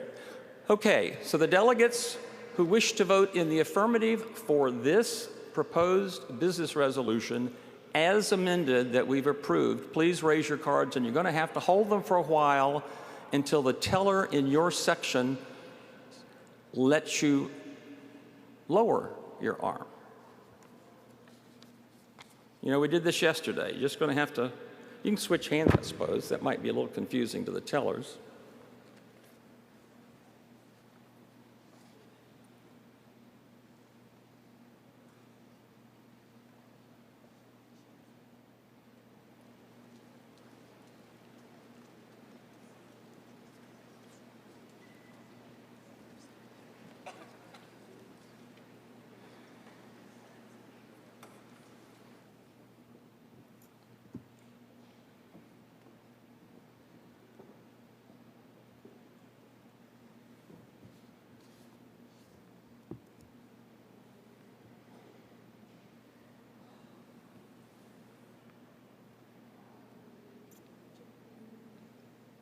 Tellers, how are we doing?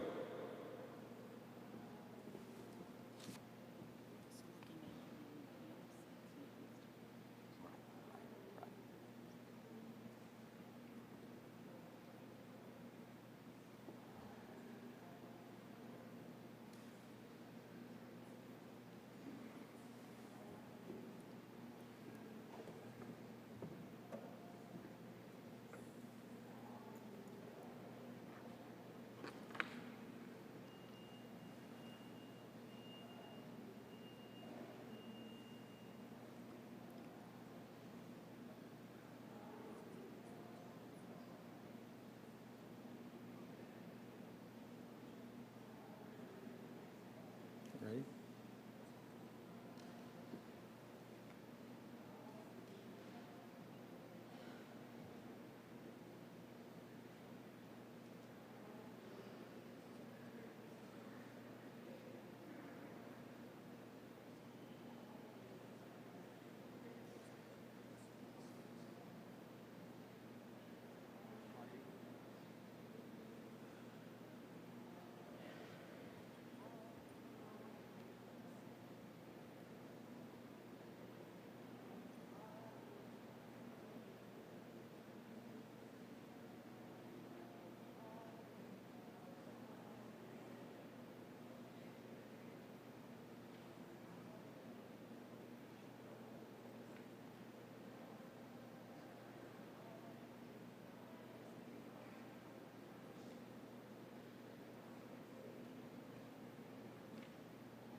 Thank you for your patience. I'm advised the tellers have completed their count of those who favor passing this resolution. Now, those of you who do not favor this resolution, place your cards, and again, you're going to have to hold them for a while.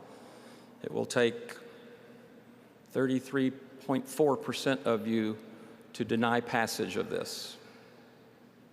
So just keep those arms up for a bit.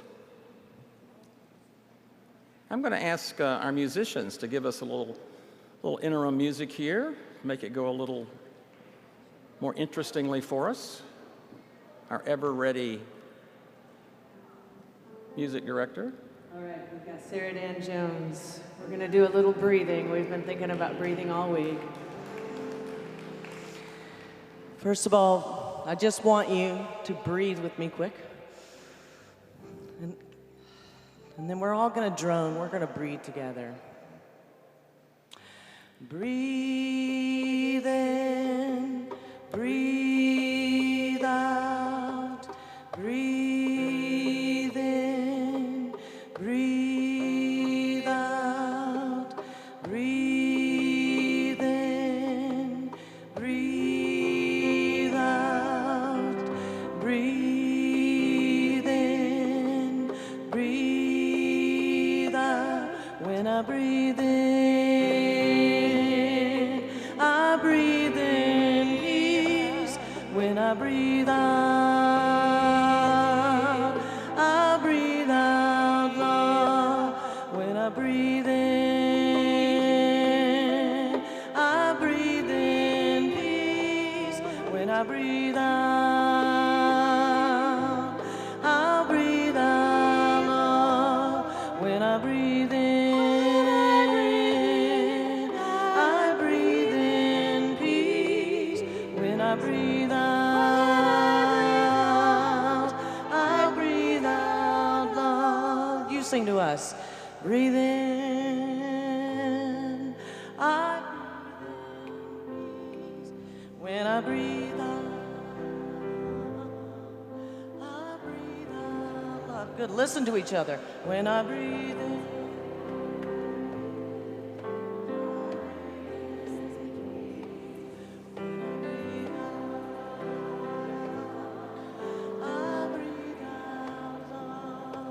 when I breathe in, I breathe in peace. When I breathe out, I breathe out love. When I breathe in, I breathe in peace. When I breathe out, I breathe out love. Breathe in, breathe out. Breathe in, breathe out. Breathe in, breathe out. Breathe in, breathe out. When I breathe in, I breathe in peace. When I breathe out, I breathe out love. When I breathe in, I breathe in peace. When I breathe out, I breathe out love. Keep breathing. Breathe in.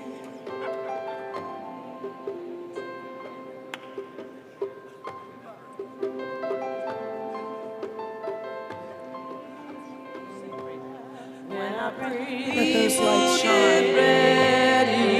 There's a train a-coming. You don't need no ticket. You just get on board. All you need is faith to hear the diesel humming. You don't need no baggage. You just thank the Lord. When I breathe in, I breathe in. If you don't have a light, put your hands up. When I breathe out, I breathe out love. When I breathe in, I breathe in peace. When I breathe out, I breathe out love. When I breathe in, I breathe in peace. This song has been sung a lot this week. My hope is that the next time we sing it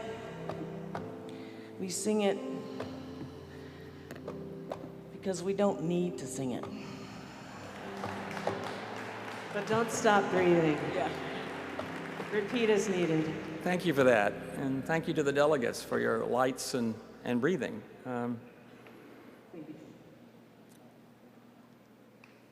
The vote will be available in a minute. We're counting and double checking, and we've got the offsite to include. So that will be announced within 3 or 4 minutes. But I would like to bring up Susan Geckler to tell you the AIW that will put them in motion to be on the final agenda tomorrow for AIW debate and vote on Sunday afternoon. Susan?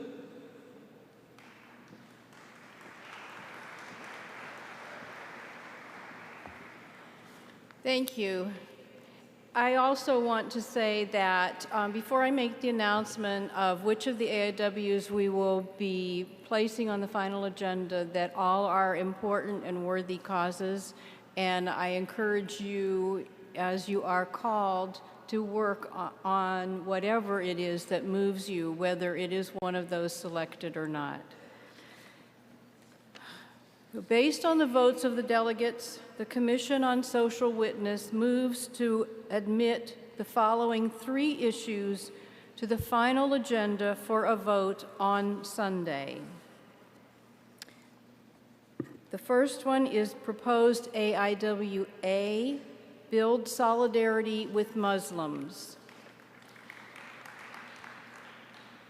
And maybe we should, just out of respect for everyone, not, be approving or disapproving because there are some who will not be selected. The second one is proposed AIWB, Some Guns, All Guns, Legislating Appropriate Restrictions. And the final one to be placed on the agenda for Sunday is proposed AIWF, Stop the Hate, Protect and Support Our Transgender Brothers, Sisters, and Siblings.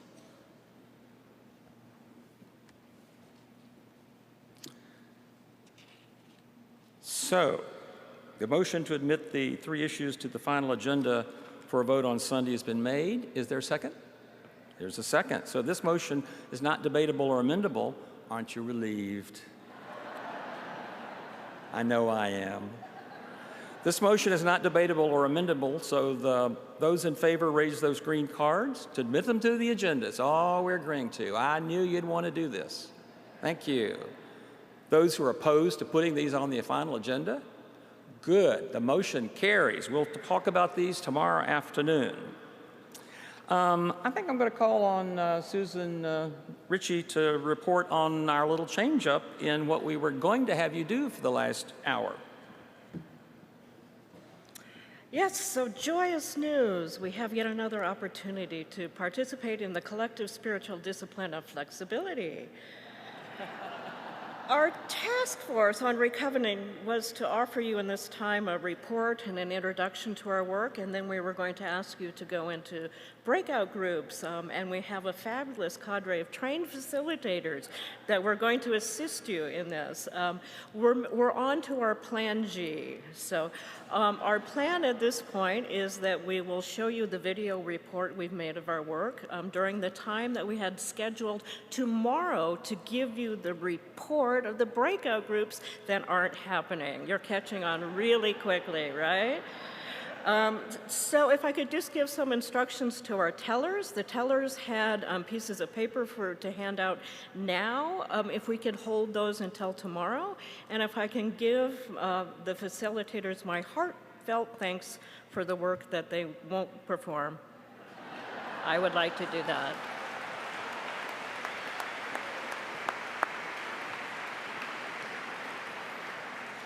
That's what our faith needs: flexibility, agility, the readiness to change. I now invite our secretary, Rob Eller Isaacs, he probably has some announcements. Just guessing.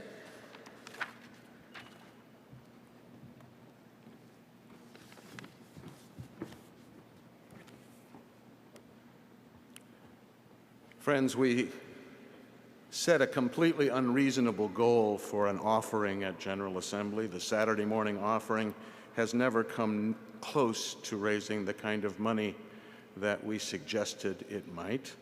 We suggested a goal of $60,000, which is quite remarkable for a Saturday morning offering, probably close to double what we've ever done before. And I wish to tell you that we raised $89,480 in support of Black Lives UU. The movement has come home. Carlton? Can I say one thing too after you? Go ahead. No, you go first. Okay. Come on, let's go! Come on, mama. Come to papa.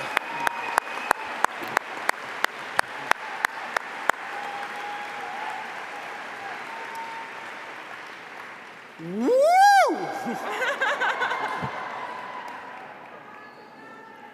So, on behalf of my colleagues of the Black Lives of Unitarian Universalism Organizing Collective, Kenny Wiley, Lena K. Gardner, Leslie McFadden, myself, Alandria, thank you so much for your engagement in this.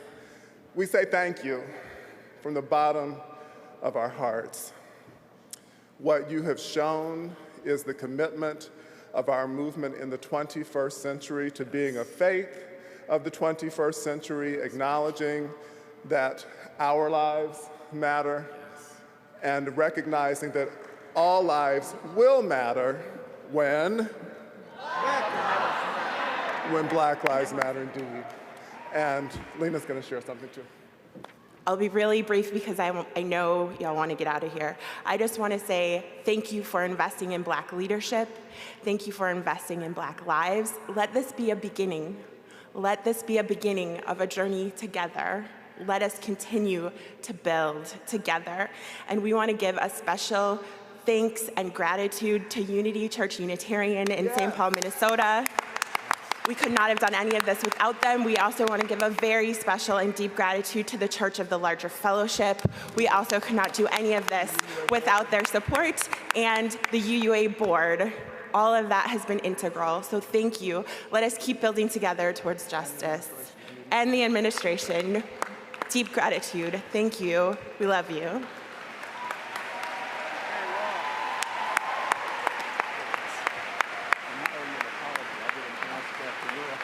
It's all good, man. It's all good.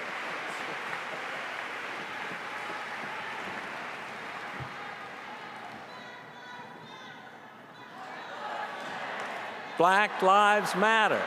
Black Lives Matter. Black Lives Matter. Black Lives Matter.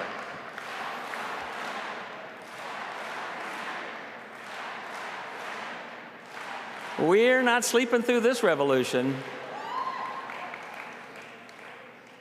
I want to announce the results of the election. I have the exact numbers, and I'll share them with you. But before I do share those, I think it's important that this, however this vote will go, it doesn't change what our association is doing and will witness for.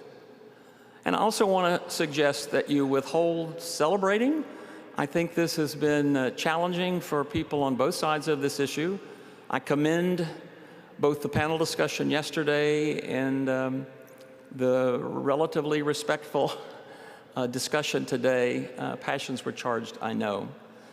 So I'd ask you to, once I announce the vote, breathe, and then quietly let's do our witness in a lot of the work that we have yet to do. For passing the business resolution. Right. I've been asked to remind you that it takes 2/3 to pass this resolution. I think I've announced that several times, but business resolutions have a high bar to pass. For 774 votes, or 54.46%. Against, 647, or 45.54% against, so the business resolution fails.